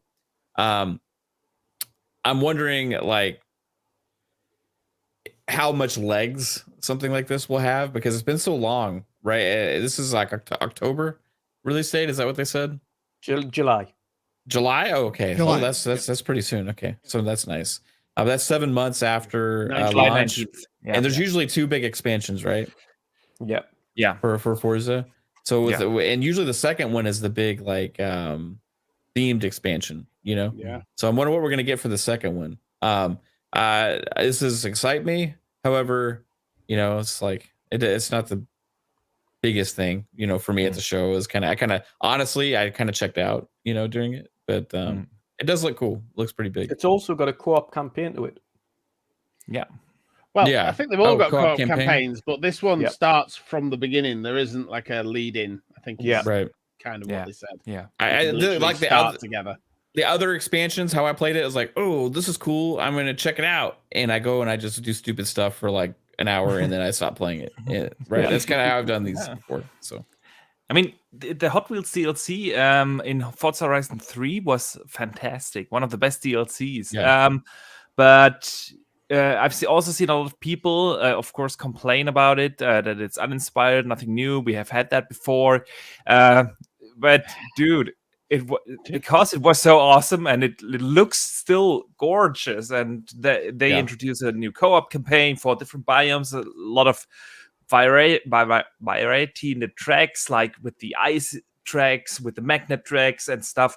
I can't wait. It's gonna be fantastic for those who enjoy Forza Horizon 5. Of course, if you don't like the main game, you're not gonna like this one either, but I think that goes without saying. I was going to say, actually, it's surprising because the expansion, the Hot Wheels expansion, I think was more popular than the original Forza Horizon 3 was. I think more people played that than they did the actual main campaign. You might be right on that. That was a very popular and well-received DLC. I was going to say as well, just before Mick jumps in there, I think I can understand the community, because the community is both happy but slightly disappointed at the same time, and I can understand why, because they've been waiting. Again, this is unlike Playground to take so long to release the expansion. It's usually within the first 2 months, so we're talking 7 months now, and you can see why, because the size of this expansion is huge for Hot Wheels. It's ginormous, massive, but you can also kind of see their frustration as to, we've done Hot Wheels, we were kind of hoping for a Micro Machines, like something silly, something a little bit different. So I can see why them being, this looks cool, but we kind of hope for something a little different. I'm gonna keep holding my hope out for the next one to be Transformers. Let's go. Like I just gotta see it, man. I want to be Optimus Prime or Bumblebee or Hot Rod or something, and then like driving like on Cybertron and like Decepticons flying overhead, shooting down stuff, and explosions happen in front of me. And you're trying to do like an escape mission, or right? You got to get off of Cybertron and get to the ship. Oh my God, dude! Microsoft. I could just he's giving you the free juice right there. That is amazing. That is awesome right there. Hell yeah! See, I was gonna say that. I was gonna say, you know, as Microsoft continues to do it, let's continue the tradition and get Vin Diesel in every game. So put Fast and Furious in it. Yeah. But no, I agree. We're all one family, right? Exactly. I agree with you that Transformers is a way better idea. Yes, absolutely. Yeah. I was gonna say that about the Forza Horizon 3 thing when I about a year or so ago got a gaming laptop, and one of the first things I downloaded was Forza Horizon 3, just to put the DLC on, because if you've been back and played it on the Xbox, even with the Series X, they've not really shown it any love. It's still running in 30 frames for the most part. You know, it's pretty choppy. It's not great. So one of the first things I downloaded was Forza Horizon 3 because I got it on both systems, obviously, like you do. It's cross buy, isn't it? So downloaded it on the PC, stuck the DLC on, and man, that DLC and that Hot Wheels track on the PC just looks so much better. So nice. But yeah, I was excited to see this come. Definitely. Yeah, sweet. And it's not too long out, so yeah, in about a month we get to play it. Minecraft Legends, Pong. What do you think? It's Minecraft. It's a new, experience within the Minecraft world. Not for me. I played Minecraft with my kiddo back in the day. The Minecraft style just never sticks with me. Like, I played Minecraft Dungeons. Quite a bit actually. I played a lot of Minecraft Dungeons. Same. But then eventually it just wears off, and I'm like, okay, it's Minecraft. Will I try this? Yeah, I'll probably try this just to see what it's like. But again, Minecraft just doesn't do it for me. It doesn't stick with me long term. Not long term. But it's cool. That's fair. Again, the Minecraft community is blowing up. Like, they are so excited about this stuff, and we all forget how big Minecraft is around the world. So is big. So this is a big moment for them. I've never played Minecraft. I played a lot of Minecraft Dungeons. Like you said, when it came out, I had a lot of fun with it, and but eventually I fell off. But I never played the main Minecraft. Now my oldest son is growing up, and they're getting into that age where Minecraft becomes a thing, and the kids are talking about it. So Daddy downloaded it to play it for himself because I want to be able to talk with him about the game. So yeah, it's amazing. It's amazing. Generation after generation. My kid's growing up. My kid's turning 22 this year, right? And now your kids are still talking about it the same way his friends were talking about, right? That's how it works. It's crazy. I got a little 6-year-old girl. She loves Minecraft. I got her into Minecraft about same with my 8 months ago. And she is like everything in her room now is just anything new. It's either going to be Lego Star Wars or Minecraft. If it's not of those two things, she's not interested. Most popular game in the world, right? Isn't it? Yeah, it is for a reason. 100%. Yep. Asante, what did you think, Minecraft Legends?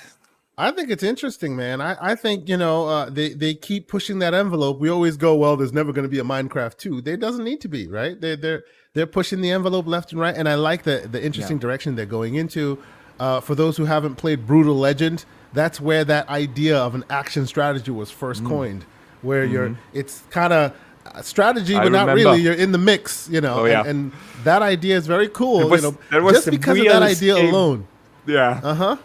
That part of the game alone is why I wanted Brutal Legend 2. And if we're not getting that, me too. but Minecraft will give us that idea. I'm in it, and my kid, of course, loves it. She plays it nonstop. She's always on her iPad playing it. So that'll be, if you're a dad with impressionable youths, what's on the screen while they're awake is always a factor in the equation. So you never get to play your bloody, gory things that you want. So I end up playing a lot of Minecraft with the kiddos. So this will be right up my alley. I'm going to enjoy it with them. Yeah. Sweet. I agree. I'm quite excited for this. We do a lot of dungeons on Sundays. I play with a guy who's sightless, and we help him get through several games, Gears, Minecraft Dungeons, Sea of Thieves. So we recently got him up to Pirate Legend. We think he may be one of the few blind people that's reached Pirate Legend. So, but Minecraft Dungeons is one of the games we play with him a lot because it's actually it does quite well on the accessibility. So he's able to play it to a degree. So, and this one, fingers crossed, this will be another one that we can add to that repertoire of games that we can play with him on a Sunday. So, Sweet. That's awesome. Yeah, good stuff. So I think for the most part we covered it. Did I forget any game that you guys wanted to mention? Grounded? We didn't talk about Grounded. Grounded is another one. Play with my daughter. She loves that as well. Anything bug related. That's why she likes Minecraft, because she likes playing with the bees and the axolotls. No. Just turn the arachnophobia mode on. You find then I feel like a goofball. Then there's this weird bobble coming after me. It's different. I need to see it, but then when I see it, it freaks me out. Well, just put creative mode on. You can still get the achievements. It's all good. Very true. Yeah, that's a fun game. It really is. People clown it a bit, but it's a great game. It really is. It is a good game, and I think that it's about time this 1.0 version finally came along. Been looking forward to this, and it looks like there's some interesting stuff. In that show we saw before this, the trailer we saw on the Sunday showed off a praying mantis as one of the bosses, but the guy in the bit before you probably saw mentioned actually there's more large bosses, but they're not showing any of them off. So that's the only one. Did I understand that right? There is a campaign coming for this. There's already a campaign. Oh, there is. Yeah. There's a story. I have never played it. It's quite interesting as well. You're trying to figure out why you've been shrunk down, and how you can get back. But if you've played it on the test thing, it only goes so far, and then it just cuts off. There's an end, and it doesn't go any further. So I have a theory that when it's all said and done, and we're at the end of the campaign, and you find a big twist, Rick Moranis will be in the room with his little machine going, "I shrunk the kids." It'll be amazing. Oh, that'd be so good. I'm hoping that happens. Oh, we can live in hope. But I think I'm gonna give Grounded definitely a try. At some point. Do it. Much like me, Boxy, I've said to Mick as well. When that releases with the full campaign later on in the year, I'll jump in and play it then. But I'll wait until that point as well. It's a date. We're gonna play that together. Yeah.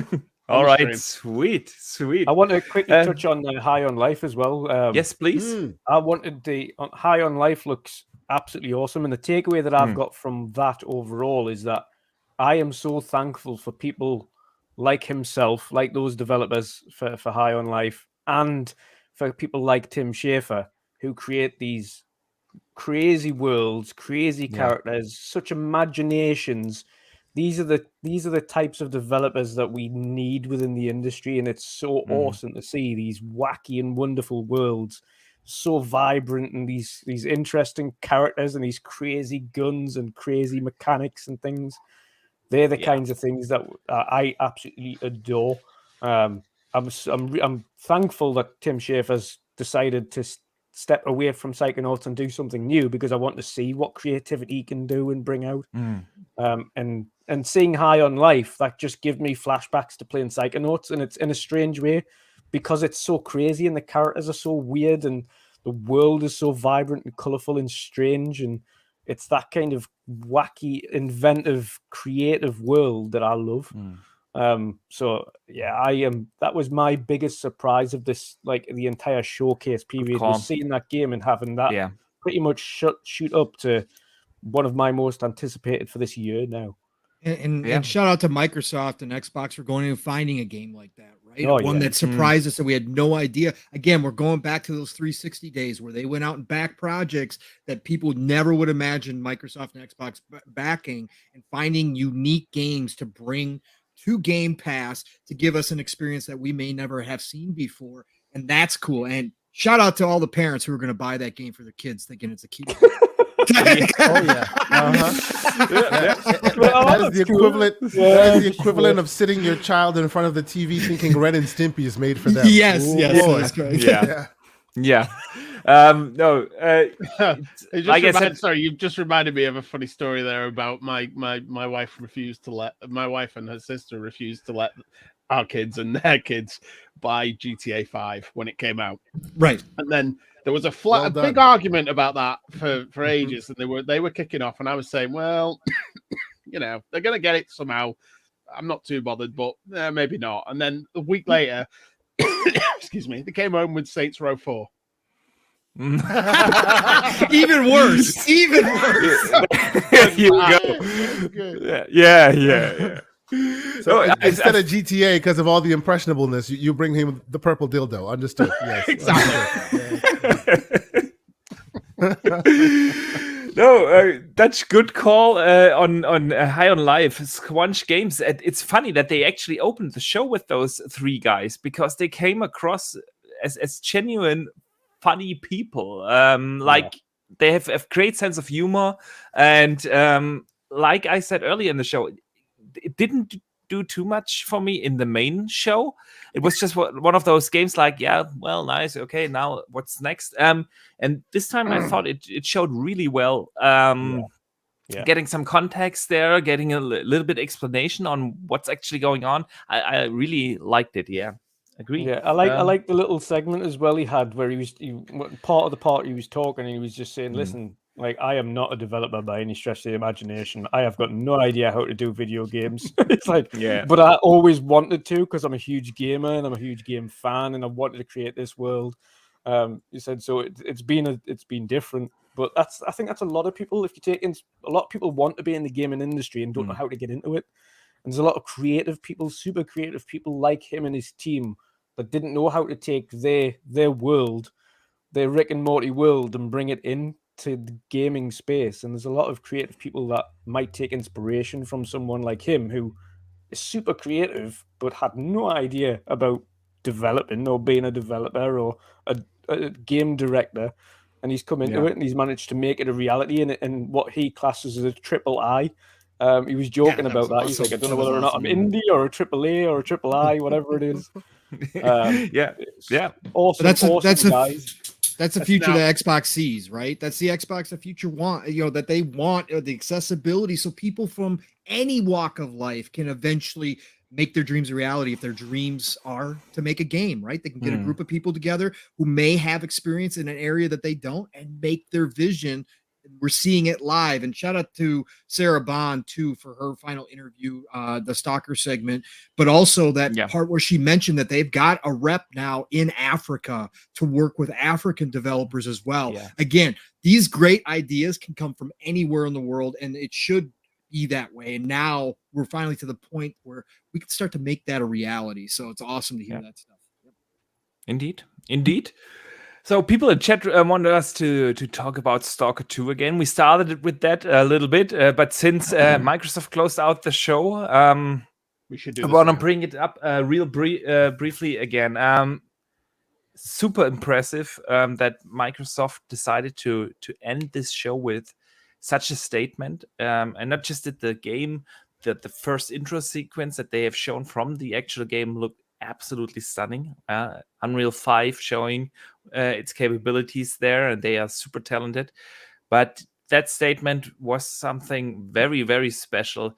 So yeah, anyone want to briefly say something again on that before I have a couple of questions for you guys to close the show out? So yeah, in terms of the actual game we saw as well, again, it was already high on my list on most anticipated. It's such an impressive looking game. They've put such level of detail in it that not many video games have ever done.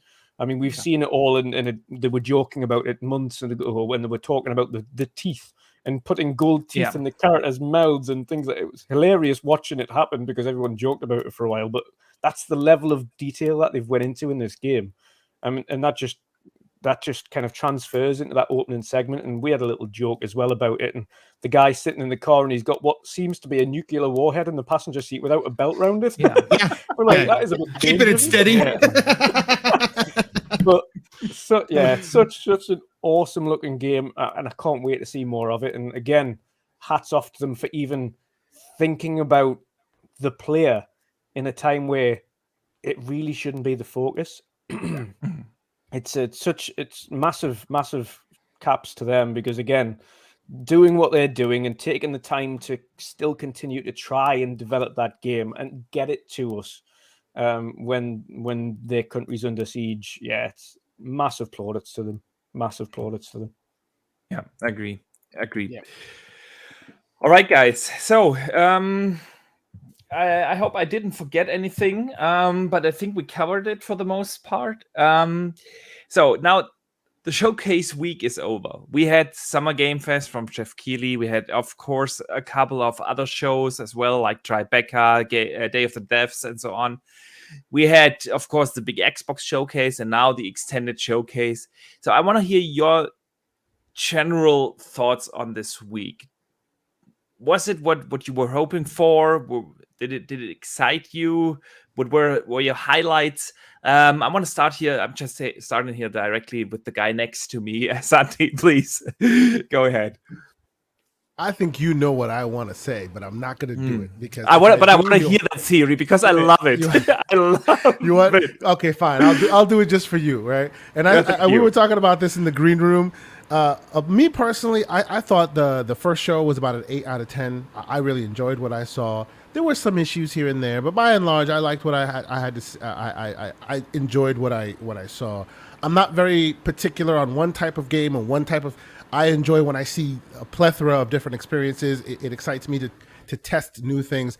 As Pong Soul, the great Pong Soul says, I too am a grazer, so I enjoy various different options when they make it available. So I walked in going, oh, Shredder's Revenge is on Game Pass. Everything else is cake. That's how I walked in. So for me, it was about an 8 out of 10 show. There were some things here and there we can talk about, but needless to say.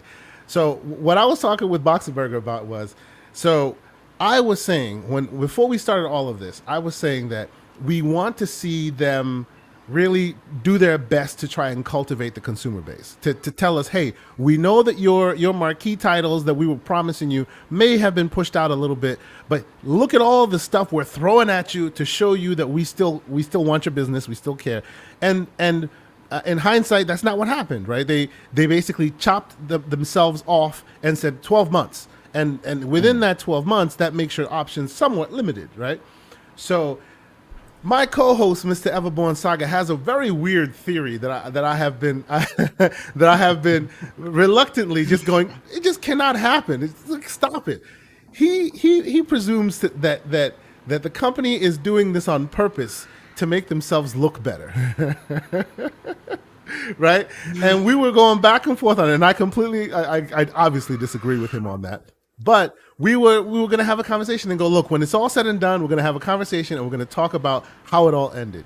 And against my better judgment, I have to agree with him on this part, that whether I agree with him or I don't, the end result is the same, right? They basically limited themselves, and in doing so, they went in limping and they kind of came out. If you were unhappy with what they were going into this year, into the calendar year 2022, if you were going in going, I hope they got something for me from a first party AAA perspective, you came out of that still the same place you are. Because unfortunately for you, if you're not talking fiscal versus calendar, you're kind of still, in the same position you are.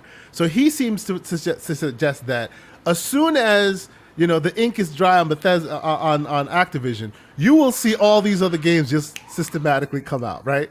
And I didn't want to believe him, but unfortunately, because here we are, it's all said and done, and we're still exactly where he said we'd be. I have to concede the point, even though I still don't agree with him. I still think it's absolutely hogwash, and I see my man Pong Soul agrees with me that it's hogwash. But I will have to hear this for the next however many months, because that's just the nature of it, Go ahead, Pong. I know you want to speak on it. Go ahead, man. Please. No, look. I enjoy conspiracy theories as much as the next person does. I'm a tinfoil hat wearer, okay? I freely admit that. But Everborn takes them to another level when it comes to this grand conspiracy of Microsoft and Xbox downplaying their entire business model to simply get through the Activision Blizzard deal. Look. No. The fact is that they did not have this planned out. Things happened that were out of their control. Some things happened that were in their control. They made some bad moves. Some of the devs have some responsibility in all this. It is what it is. So no, I can't go along with everything. They're doing more things. To my counterpoint to him on that conspiracy theory, and I'll go into my general idea here. But my counterpoint to that is they're doing more in other areas, Asante, to get this deal to go through than anything they can do by showing or not showing in the gaming industry, right? They just came out and said that they're working with the unions, right? They're going to acknowledge the unions, right? All of that kind of stuff. And let's be real here, Pong. If they were found to be doing that maliciously, that would constitute some bad business practices that would have some legal ramifications. Because investors are involved. Like one of the biggest companies in the world is like trying to manipulate. No. Yeah, no. That's neither here nor there. But that's okay. I appreciate everyone. I love him to death, and I love his conspiracy theories because some do pique my interest, and he comes with some valid points. But in general, this week, and I'll even take it back to the state of play from PlayStation as well. Yeah. I for me, and I don't know if anybody else agrees with me, but for me this year, E3 time, not E3 time, since we didn't have an official E3 time, but this year, maybe it's psychological because we're all kind of coming out of the pandemic mentality stage too, but this year felt more like E3 than it has in the past couple of years. Right. I thought that more developers, more publishers showed up with more stuff than we have seen over the past couple of years. And we're ready to actually do this. Maybe they're all just getting better at presentations in this new kind of era. So maybe that's a part of it as well. But I really felt like this week brought the excitement and really brought the energy that we did have, not to the same levels as the grand days of E3 or anything like that. But I really thought, as far as a collection goes, I thought everybody really came to play. Now, of course, I would rather it have, and I'm sure, Mav and I had this conversation, I'd rather have it the old way where Sony showed up, Nintendo showed up big with their first party stuff. I would much rather have that. So those days, unfortunately, are gone at this point.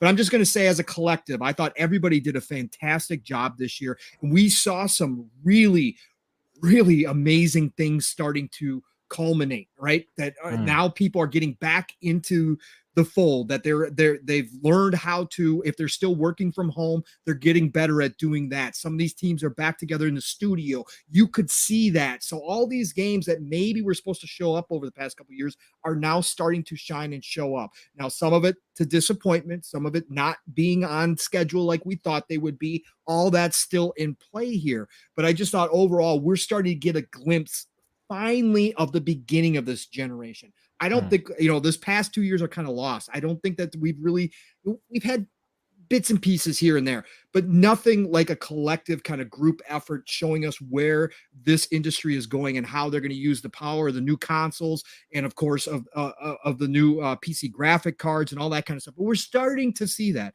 And mixed in there, we're starting to see these indie devs just shine with amazing quality games that we would never think were indie games, High in Life being one of them. I would never imagine a group of those guys that were in the interview today would come up with something that looks as impressive. Now, we can have the argument, it's opinion-based, whether or not you think it's impressive, but I'm just saying that is quality, AAA type quality, that if you told me a bigger studio was making that, I'd believe you. So for me, that's the exciting part. And I think this week really did show that off. And I think that we got a lot of surprises. I mean, the Alien Dark Descent, right? Oh my God, came out of nowhere, right? High in Life came out of nowhere. Plus, we got some expected titles that actually showed up and showed up well out of this, the Resident Evil 4 remake from the State of Play, that kind of stuff, Callisto Protocol, for all those sci-fi horror fans. I'm not a sci-fi horror fan, but I'm excited for all you horror fans because you're getting robots with shark mouths and shark teeth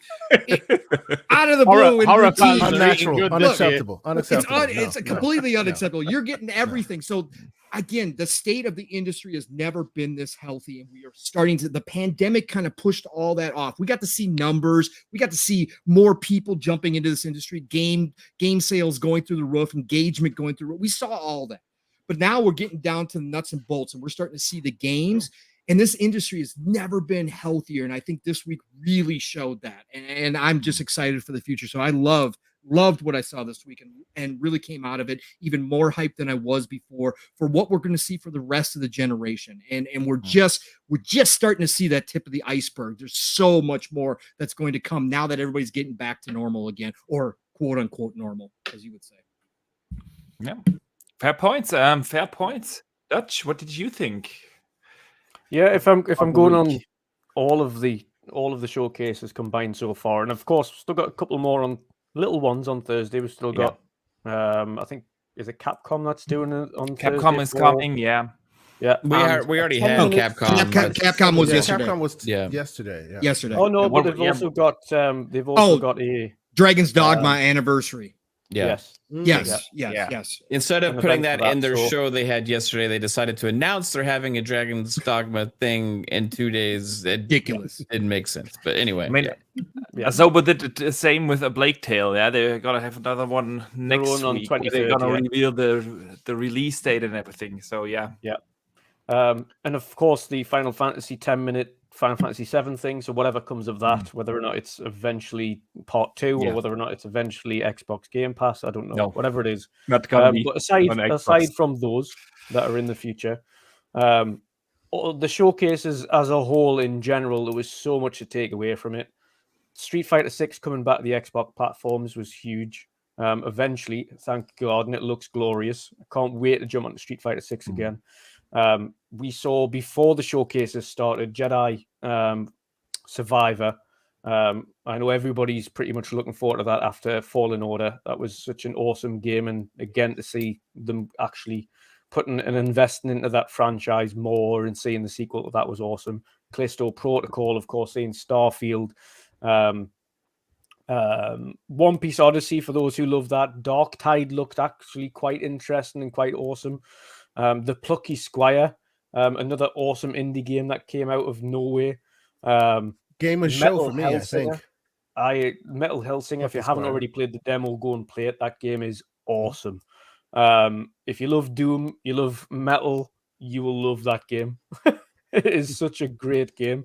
I like both of those, Redfall- Dutch, but I'm not going to like Yeah. it because it's rhythm based. You forgot rhythm. If you got to like rhythm, I hate. I can't. I'm rhythmless. he okay? can't tap his feet and beat to a song. He's like Steve Martin at the beginning of The Jerk. Have y'all seen that movie? Yes, You know? absolutely, of course. Yes. Yeah. That is me. But yeah, seeing That's terrible. gameplay for Redfall was great because I wasn't sure on Redfall beforehand, and now it looks like it's going to be great fun. Hollow Knight going to Game Pass. I know as soon as I seen that, I thought Box and Burger is going to be over the moon. Silk Song. High on Life Yeah. looks absolutely awesome. Again, that shot straight to the top of it. Forza Motorsport, as expected, looks a generational leap over the previous one. It looks unbelievably impressive. Overall, I've got to say, just as a whole, there is so many games that I'm going to be playing throughout the rest of this game, including A Plague Tale, including Atomic Heart, which is still scheduled for this year, and all of the rest of them. There is so much as a gamer we can enjoy this year. It's been absolutely awesome. And again, going into next year, being able to play Redfall and Starfield and Forza, it's a great start of the year. We, of course, recognize Xbox did have a stinker of a 2022. And they seriously need to do better next year. And I'm talking take out Bethesda from it because Bethesda saved their arse at the beginning of next year and would have done this year if they would have released. But next like year, how they did that bait and switch with the fiscal versus calendar. That was just get out of here with that shady ridiculousness, guys. Come on. And we have to recognize that next year, Xbox Game Studios outside of just Bethesda need to deliver. We need to see more Xbox Game Studios games. Bethesda themselves, it's a bit like, and I have to say this on the Sony side, it's like Insomniac propping up Sony for the beginning of the generation with like 4 or 5 titles off the bat and literally keeping them going until those next titles could come out. That's what Bethesda's done, or essentially will do at the beginning of next year. They're releasing like 2, 3, 4 titles off the bat. And Xbox Game Studios games are nowhere to be seen. And that's what we need them to do next year. There's nothing we can do about this year now. What is said and done, as Pong said, is said and done. But again, feet of the flames for next year. They have to improve. But as a whole, the games we've got coming up, ultra exciting. So many different creative things to play. Yeah, as a week, really great for the gamer. Fair assessment. Mav, what did you think of the week? Crazy week. Exhausting. It's here's my main takeaway. Man, there's too many damn shows. Yeah, definitely.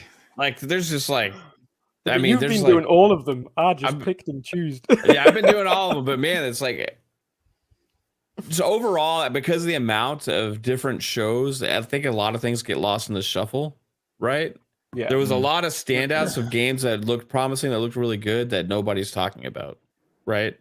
And I think that maybe that we could tone down the amount of shows and focus on just a few bigger shows, right?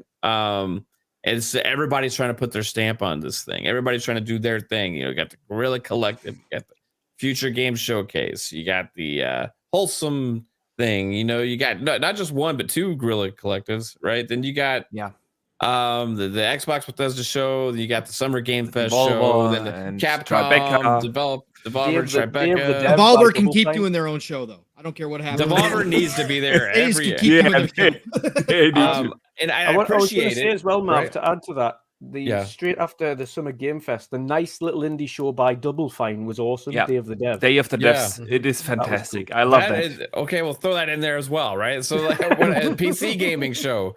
Yeah. As well. I mean, there's like just so many freaking shows now. Like, I like it in the sense that it creates this big spectacle, right? In that it's a huge event focusing on all that, but there's like too many different showcases kind of showing the same kind of stuff. Mm-hmm. You know what I mean? Whereas like, because we've seen like some of the same games shown like 4 times this past week, right? Like, I feel like there could be some talk amongst the I think this is a fallout from no E3 as well, right? Because everybody's trying to do their thing and like get their stuff out there and try and, well, we need to make sure the indie games are represented, so we need to make sure these games are represented, where at E3 you have like all of this stuff in one place. You know what I mean? So I think it's a little bit of fallout of that. I love the spectacle of it, but I feel like too much is lost in the shuffle overall. However, it's still freaking awesome. Summer Game Fest kind of fell a little flatter than it could have. That was what should have been the second big show, but I feel like it kind of blended in now with all the other stuff, right? And there wasn't as many big things, although there was a couple of really good announcements at that show. It's hard to remember what they were, right? It's hard to remember what those announcements were. We got the Aliens game that was really, really awesome. We got a couple other things, a TMNT. Turtles going to that was the other one of that showcase, right? That I was like, but there's just a lot lost in the shuffle there, and I feel like overall that was supposed to be the replacement for like E3, and that really fell flat in and of itself. So you had to hunt for the good things in between all these little shows, right? So Future Game Showcase had like 2 or 3 good things that for me, like PC Gaming Show had like a couple of different things that are for me. Xbox Bethesda Showcase was not what I expected or necessarily wanted, but because they kind of handcuffed themselves, restricting themselves to an arbitrary limit of 12 months that didn't necessarily need to be there. However, coming away with it after everything's said and done, looking back, that was the most impressive thing we've seen all week. And that was because of gameplay, right? Mm-hmm. We all wanted it and we got it. We got Starfield gameplay. Forza Motorsport gameplay, Redfall gameplay. We got big new game announcements, right? So overall for me, like, I know I'm maybe biased a little bit, but the biggest winner of all of this entire week was Xbox. Because at each one of those other shows, even though a lot of stuff got lost in the shuffle, you had little games like that got announced are coming to Xbox that have never been on there before, or coming to Game Pass, right? That are just on the little splash screen on the bottom. And it's like, that's another one, that's another one, that's another one. And then you see those other games coming to console for the first time, first on Xbox, and all this kind of stuff. And it's kind of like, wow, like that you see the shifting in the industry is kind of changing now, because this is stuff that didn't happen last generation. You know what I mean? At all. So it's a huge impact. I think Xbox is walking away with this. If you look at, regardless of any criticisms I have over like the 12-month thing, I think they could have had a 10. They ended up with an 8.5 for me, and I want a 10. Right? I'm going into this like wanting a 10. You know? Yeah. And so when you don't get that 10, it feels disappointing, but it doesn't mean it's like a 5. Right? It doesn't mean it's like bad. It just means that it's different than what I expected or anticipated. So then you judge it for what it is, and then I'm left with where I was sat at with the 8.5 for Xbox and Bethesda, because the stuff they showed us was crazy impressive. And we also got some surprise new game announcements, and the Japanese stuff you cannot also be overlooked at all. So overall, a massive week for Xbox, a massive week for gaming. PC gamers can also celebrate. There's like a crap ton of stuff there that's only on PC. If you love your PCMR stuff, guys, you got a lot of exclusives to celebrate there for your 200 frames per second machines. You know, I want to see some of that stuff go to console, but overall, great week. A little too many shows, but Xbox just stole the show over the week for me. Mm-hmm. Yeah, fair assessment. And Xbox Mike, let us hear your thoughts about this week. Yeah, this show, I think everyone here has pretty much made all the best cases for this show. It's pretty much, it wasn't what we wanted, but it certainly wasn't what I wanted, but it was, I can always appreciate that not every game is for me. And there's a lot of excited people out there for some of the stuff that's finally coming, you know, Persona and stuff. These are things that people have been asking for longer than I can remember, to be honest. Yeah. So it's nice to see that they are actually coming. It's maybe a little bit too late, you know, too little too late in some people's eyes. But I mean, it's nice to just get it. And hopefully it means in the future these things will come sooner, and if not at the same time as everything else. I will say that I do miss the days of the early E3s where even before the public were allowed to go, I used to enjoy watching the shows, not just because of the big showcases where we get your Ubisofts, your Sony, EA, and all of those ones, and they'd be the big things you'd tune in for. But I used to like watching just people like, you know, content creators walking around talking to some of the devs on the booth, getting little interviews just live with a microphone or with a camera, just sort of pointing it in the face and asking questions. And you used to get quite a lot of information that you didn't normally get, because people used to slip up and say things that they probably shouldn't have said. And I used to enjoy that, because you watch all them and you'd pick out things like that, and we don't get that anymore.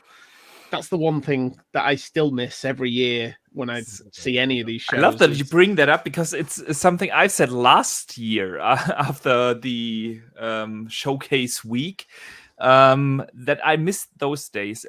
It all seems so scripted now. Yeah. And the great thing for someone living obviously in Germany and not being able to go to E3, even when they opened up for the public, for me it's impossible. It was like, you watched like bigger media outlets just running around the floor, like you said, point Mike. You had these influencers that I remember, like a YouTuber getting an interview with Todd Howard on Fallout 4 and stuff like that. You don't get that these days. You have like the big IGNs that just published an interview with Todd Howard, and that's about it. So fair point. Also, you used to get a lot of the people, or a lot of the companies that used to go to E3 were hardware, not necessarily like your Xboxes and all the rest of it. I'm talking some peripherals, things you'd see, and there'd be people with new headsets and all sorts of other stuff that was coming out, and you'd see this stuff way before it came out, and you'd be like, "Oh, that looks brilliant! I'm going to keep my eye out for that." And you know, and you had the hands-on impressions, and you had the hands-on impressions of influencers, and of course the press, that they actually played the games, and you heard about, like, okay, this guy has played like the next big game, a Plague Tale, and he thinks this and that, and you don't get that. You get it all scripted, you get it all filtered. But yeah, sadly, don't think even if E3 comes back, I don't think we'll ever get that again. It won't be the same. It probably won't be the same. You know what, Boxenberger? At the end of the day, you win out, because between the battle of E3 and Gamescom won. So there you go. True. There it is. We'll be heading in your neck of the woods soon enough. So now we have to bring all these. Exactly. Now we have to bring all more these attainable for me and Dutch, certainly. You know, to Gamescom. Oh, I'm looking forward to it. I'll come to Gamescom. Let's go. We'll do it. Let's do that. Why not? That's way better. Yes. Gamescom is insane, dude. It's like 5 times the size of E3 in terms of attendees. And it is super massive. That's why I've really wanted the way how E3 went over the last years, even prior to the pandemic.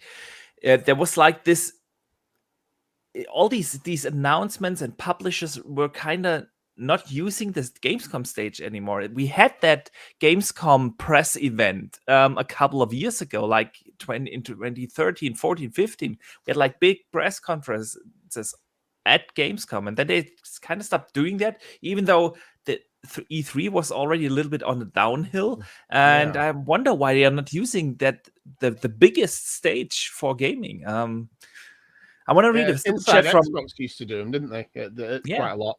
Yeah, exactly. We don't even get that anymore. Yes, true. Skate Elite sends in a $5 super chat. Thank you so much, man. He says, "Great show, high on life. Those guns are aliens. What is the trigger?" Dude, don't ask. Don't ask. Don't ask. All right, guys. Maybe I give my thoughts on the week as well. I'm always excited for these game showcases. I hype myself up every time, even though I shouldn't. I know that. I do it each and every year, but I'm just a fan of these events. And I think the summer Game Fest started this week pretty solid. There were a couple of great games. Like I always write down a list of the games I liked, and when I go out of a show and have like 10 games on my list that I thought looked interesting or were cool, then I can't really complain about that show. And that's also the problem I have with the Xbox showcase, because it's not that I didn't like what they have shown. On the contrary, I was very vocal up front that I really want them to show gameplay this time, not use CGI and so on. And they did that, and that was fantastic. And in that sense, it was probably the best Xbox showcase to date, because they have actually shown gameplay. And we know that Microsoft in the past didn't do that. They didn't even do that when they launched the console. They didn't show gameplay for the on the Xbox running on the Series X like 5 days prior to the launch of the console or so.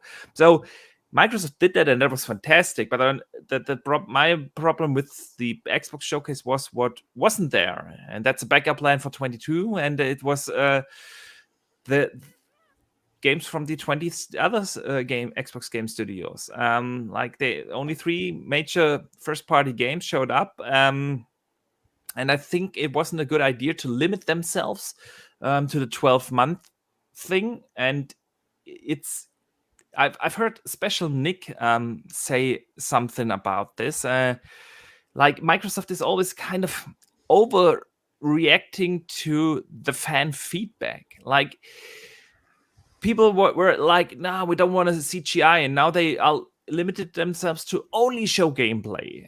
Boxenberger, about that, real quick, about that. I hear you on that, and that has been a topic of conversation among many circles that we've been talking about that. But what about this idea?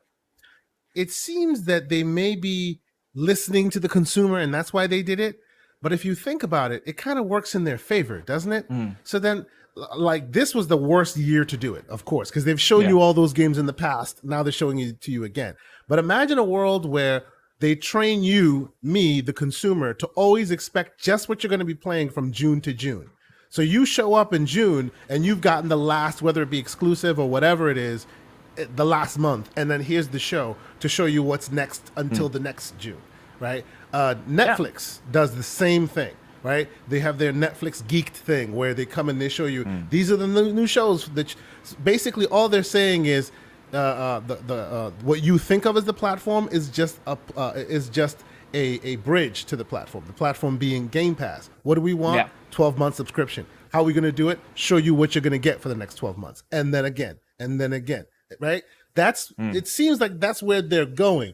Now, it sounds nice and good to say, well, we're just listening to you, consumer. You said you wanted gameplay, so here's what you got. I think they were kind of heading in this direction already, and they're just kind of blaming us for it. Yeah. I think that's a good. I think that it makes a lot of sense. I just don't think this was the right year to start doing that. Yeah, because they had a lot of absolutely. They had a lot of filler in there, like the Elder Scrolls Online, Fallout 76, Sea of Thieves, all did not belong on that Grounded. stage. 100%. Yeah, they could have replaced that, and also As Dusk Falls got a lot of time, which they had also just had previously the day before with Tribeca, right? So people had already seen that game now. And now we also got a third showing of it at this showcase as well. So if you're going to have As Dusk Falls show up 3 times in 4 days, you could have used that time to showcase things that are maybe a little further away or update us on some of the games that have already been announced. So that's my criticism. That's what it could have made it a 10 showing. Instead it was a 8.5. But if they next year could be wow factor for the 12-month plan. You know what I mean? That's the thing. That's a good thing about this Xbox showcase. We know that 23 is gonna be insanely packed. I mean, look at the first half. Crazy, dude. We have like Redfall, Starfield, Forza. We have Diablo 4, which alone will consume 1,000 hours of mine. So it's really insane, and that is just the big ones from the Xbox stage. Yeah, then you have all the smaller releases, of course, and all the third parties that weren't there, like we know Suicide Squad is targeting the first half and so on. 23 is going to be nuts. Yeah, and also, a lot of Boxenberger, like 2023, this next gen, current gen, whatever you want to call it, finally truly begins, I believe. Right? Yeah, I agree. It is still weird to me that Xbox has like 23 studios and they show up and can't release a single game in 15 months. That's just weird, and that's the one thing. And if you have that gap, not to try to hype that roadmap a little bit more, because it is like they must have known that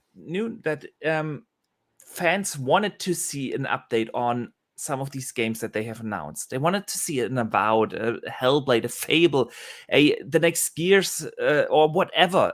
All these games that have been announced. It is beyond me how you can sit in a meeting room and say, just, okay, we are not giving them anything to play this year from our third-party studios, and we're not going to show them anything that they are excited for. Outside of course, the 3 games that showed really well for the first half of 23, but let's be realistic, one of these games will also slip into the second half of 23. But as good as it was, they called it the Xbox Bethesda show. This should have been called the Bethesda show. There was no Xbox here. Forza was wow, right? Oh, yeah, Forza. There you go. There you go. 10. Forza. Good. Touche. Forza. Yes. Yeah. Okay. Yeah. Okay. But I get your point. And it's a fair point. And so this is why I'm so mixed with it. It is really not about not having anything to play for the next 12 months. We know that. Even in 2022, we have stuff to play. Game Pass is getting a lot of games. Arguably, they are probably not the games that will pull in new subscriptions, but I don't care about that. I just want to play fantastic games, and some of them are coming to Game Pass, and the rest will, of course. We still have Hogwarts Legacy this year, Gotham Knights, and Saints Row and stuff like that coming. So it's not that we are not busy for the rest of the year. And 23, like I said, looks fantastic, and they have shown gameplay, so all that is good. But yeah, for me, there was the surprise announcement, this one more thing moment at the end was missing. It is just these kind of things that get me then excited for even for years to come. And this was just my takeaway. I really enjoyed the show today. I didn't go into this one expecting any new announcements. I was pleasantly surprised with Stalker 2 and the message they sent. I really liked that, and I got some cool insight into some of the games that I'm now even more looking forward to. Like I said, like High on Life, or even Pentiment showed way better today, I think, than it did in the main show. So overall, I think it was a good week for gaming. It's always exciting to cover. I'm exhausted. I've done so many podcasts. I did like 4 shows on my own channel. I did like 7 podcasts on other think we can channels. all agree. I think we can agree that it was a good week for gaming, but it was a better week for either being a content creator or a content consumer, because there were so many shows. It was awesome. Absolutely. Awesome. And that's why I briefly want to read a super chat from Jacob Novik. He sends in 50 Swedish crowns. He says, I love High on Life. It did feel like an Insomniac game. I got a funny laugh, and to be honest, I think Boom is right. People ignore it, but shouldn't. I agree. Yep. It does look really good, and those guys they've shown such great humor. It is a game to look forward to. October this year, not too long. All right. But with that, please. Can I make one point on your Game Pass subscription point? From the console side of things, you're absolutely correct. Unless they have some third-party deals, which we won't hear about until 2 weeks before launch, right? And generally speaking, they've got the supplement plan, and that's that Riot Games deal that they did. People don't realize because it doesn't have to do with console. That is true. That is going to holy crap. That might bring in. League of Legends more, is one of the biggest games in the world. Over 100 million players monthly on League of Legends alone. And think about what you're saying: over 100 million players monthly, and to get all the characters in one game costs you over $700. Yep, exactly. Imagine how many people are going to see that and go, maybe it's time for Game Pass subscriptions. They might get more out of that deal in Game Pass subscriptions than they would from Starfield launching this year. They actually might get more out of that. It's crazy to think about. That's a fair point. I haven't considered that. That's a fair point. It is a big thing for PC. And with the AKB deal coming in, and Warcraft, World of Warcraft, presumably joining, of course, also Game Pass, then it is a big push for what them if they PC. just converted those World of Warcraft subscriptions to Game Pass subscriptions? Oh, I 100% think that's gonna happen. I agree. And with that Riot deal, just a quick aside, this means they made a deal with Tencent. Correct. Which they've already done, right? Which they've already done in the past. They've got Tencent working on mobile versions of games. Plus, they're going to enter in that agreement with Call of Duty Mobile anyways, right? Since Tencent owns the part of Epic. Biggest monsters, the two biggest monster conglomerates in the entire world are like in cahoots. Just think about that real quick. True. So any closing thoughts from you guys? Otherwise, I would wrap the show up.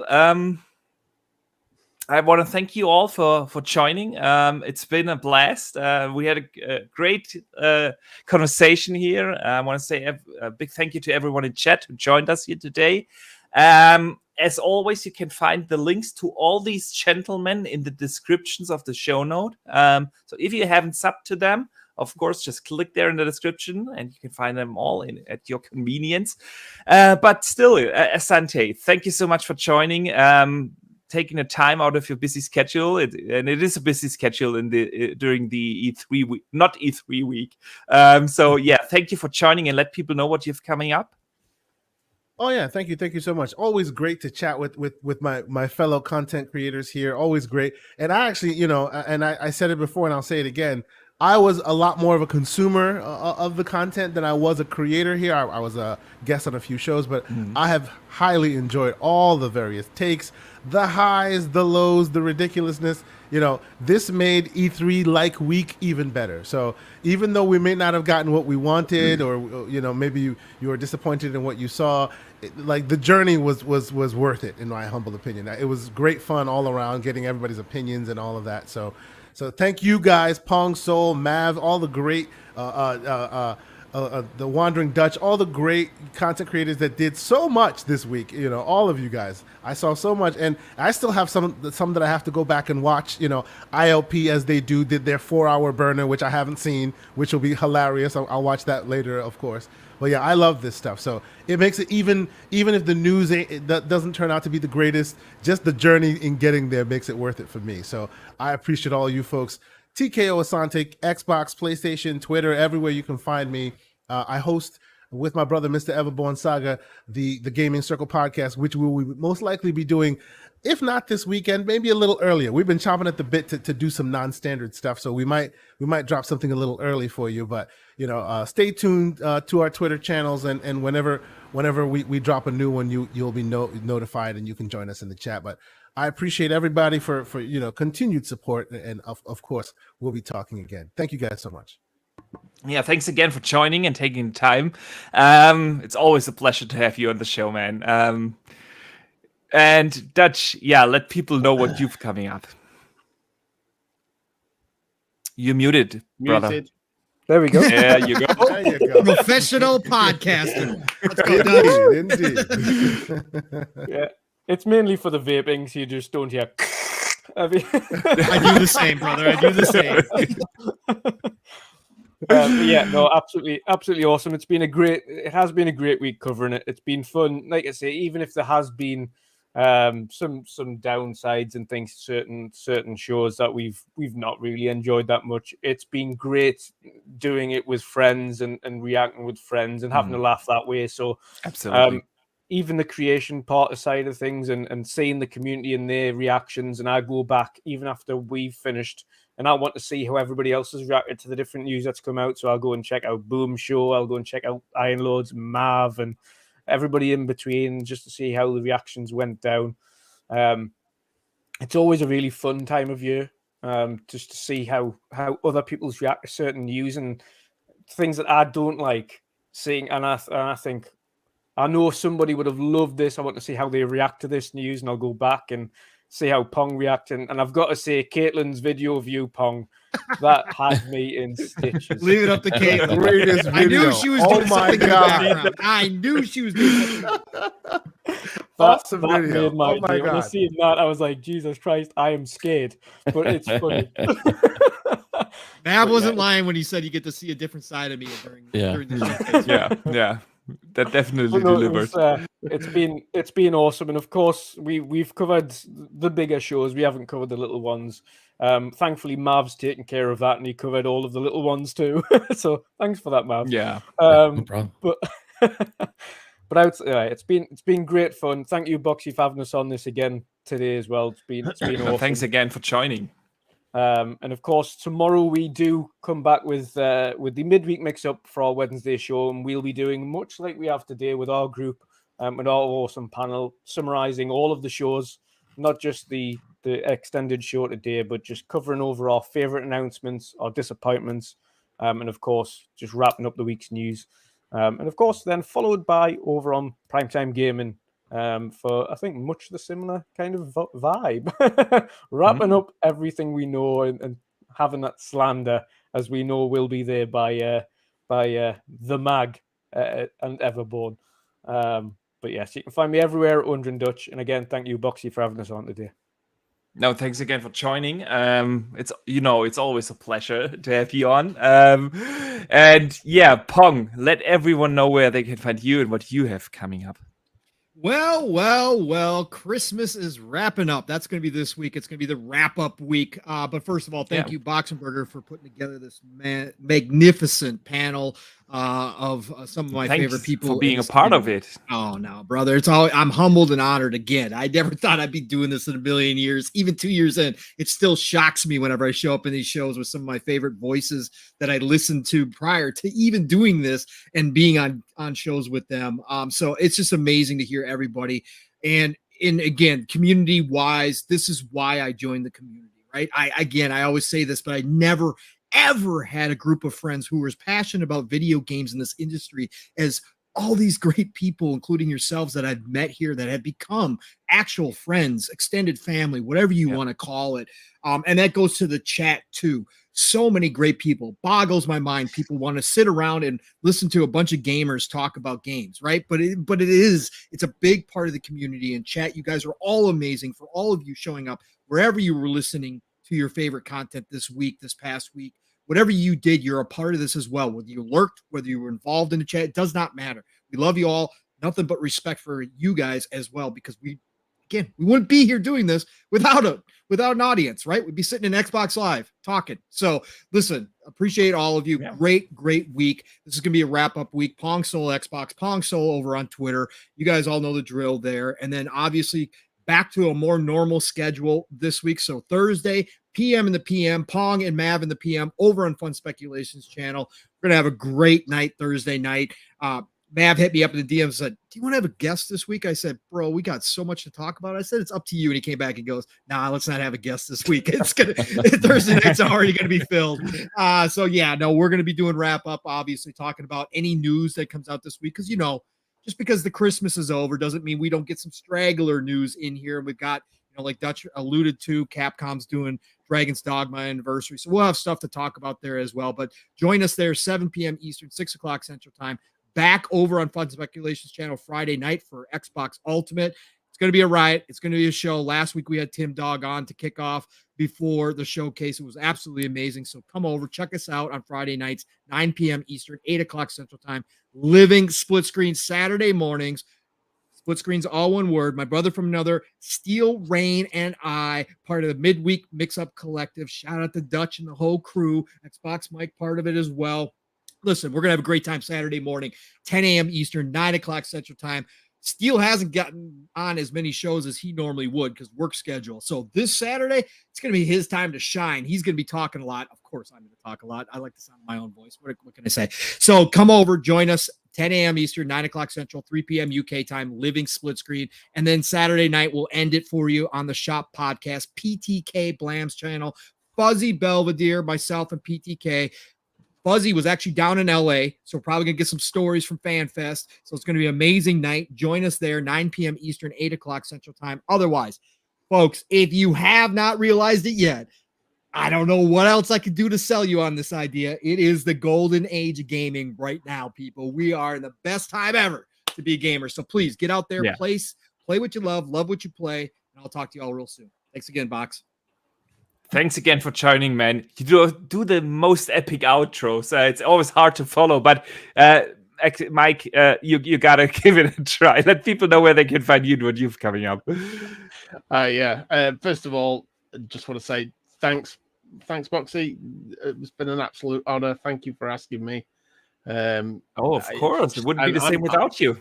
I'm still new to all this, so thanks to Dutch for bringing me into his podcast, and then just getting a chance to be on a podcast with such great people that I've spent so much time watching you guys, listening to you in the van while I'm driving. I'm at work, and just being here with you guys is a little bit surreal, but it's an honor to be here. Thank you so much, for the chance. The pleasure is all ours to have you here, man. Thank you. So thank you. I just had to say that first. So I'm Xbox Mick29 everywhere. You can find me on Xbox, Twitter, YouTube, doing unboxings and stuff like that. And I do 2 streams usually, sort of fairly frequently. See you Tuesdays with Dutch and some of the other midweek mix-up crew, my mate Chris and Jen. And usually we get a couple of ships together and have some good times. And then on Sundays, usually I'm streaming with Sightless Combat, who is our sightless player, who we play a variety of games, Gears, Sea of Thieves, Minecraft Dungeons and anything else he feels he can play. We all chip in and work together to help him. So yeah, that's me. So see you all soon. Thank you so much again for joining and taking the time. And Mav, let everyone know where they can find you and what you've got coming up. Twitter, Fun Speculation. YouTube, Fun Speculation. Just come check out everything we got going on. I appreciate everybody who's been tuning in to all the little shows, the big shows, all the podcasts, everything we've had over the last week. It's been absolutely insane. It's meant a lot of the nice comments and stuff that we've received from people. So it kind of brightens your day, when you hear people say that, hey, thanks, or we really enjoy this, or if new people finding you, you know what I mean? It's been an absolute blast this week. So thanks to everybody for that. But also we do have some shows coming up still. Besides, we're probably done with the co-streams on the events unless like Nintendo announces something or something like that coming up. But we will have PM in the PM, like Pong said, Thursday. I know we're going to have a lot to say. It's going to be crazy, dude. 7 p.m. Eastern on PM in the PM. And then Friday, Xbox Ultimate Podcast. It's going to be a fun one, dude. This is going to be get everybody's takes. I bet there's going to be some debates potentially even going down on that show. But I just appreciate everybody being here as well. This is absolutely awesome to kind of catch up with some of my favorite people and favorite content creators here in the community right after that last Xbox Bethesda show. Chat, you've been awesome today as well. All week. The community is so passionate right now, man. I freaking love it, dude. And thanks for including me, Boxenberger. It's been a pleasure, man. Oh, thanks for answering the call, man. It's always a pleasure to have you on the show. So thank you so much for joining. And also, again, I want to say a big thank you to everyone in chat who joined us, not here just today, but through the entire week. Like Mav, Pong, Dutch, everyone said it. We do this because of you, the outstanding community, and we do that because we want to share our thoughts with you and have these discussions with you. And I can't thank you all enough for the engagement, to share the excitement, maybe the little disappointments or the controversial opinions. That's what we're here for, to discuss gaming. And it's just as part of this hobby, I think, as gaming itself, talking about it, sharing the passion and the excitement with others. And that's why I can't thank you all enough for showing up to these podcasts, watching the videos, of course. And yeah, I had a blast over this week. I'm not stopping this week. I'm gonna have another regular World of Gaming episode on Thursday, as usual, to the regular time. This week I have Mac on, the middle-aged game guy. We're gonna have a lot of fun with him on the show. And then next week I'll be back to doing videos. Also, already have a couple of ideas planned out for the next video, so I'll be getting back to doing those. Simply did not find the time in between all the coverage over the last few days to do the edited videos. But yeah, looking forward to getting back to that. But for now, like Pong always says, it's the golden age of gaming, and there's something to play and enjoy for everyone. And I think that's the exciting part of it. And the future, especially starting in 23, is gonna look absolutely bright for all kinds of gamers. It's nuts to think about what we will have there. So until then, guys, enjoy everything you play, and don't forget to game on.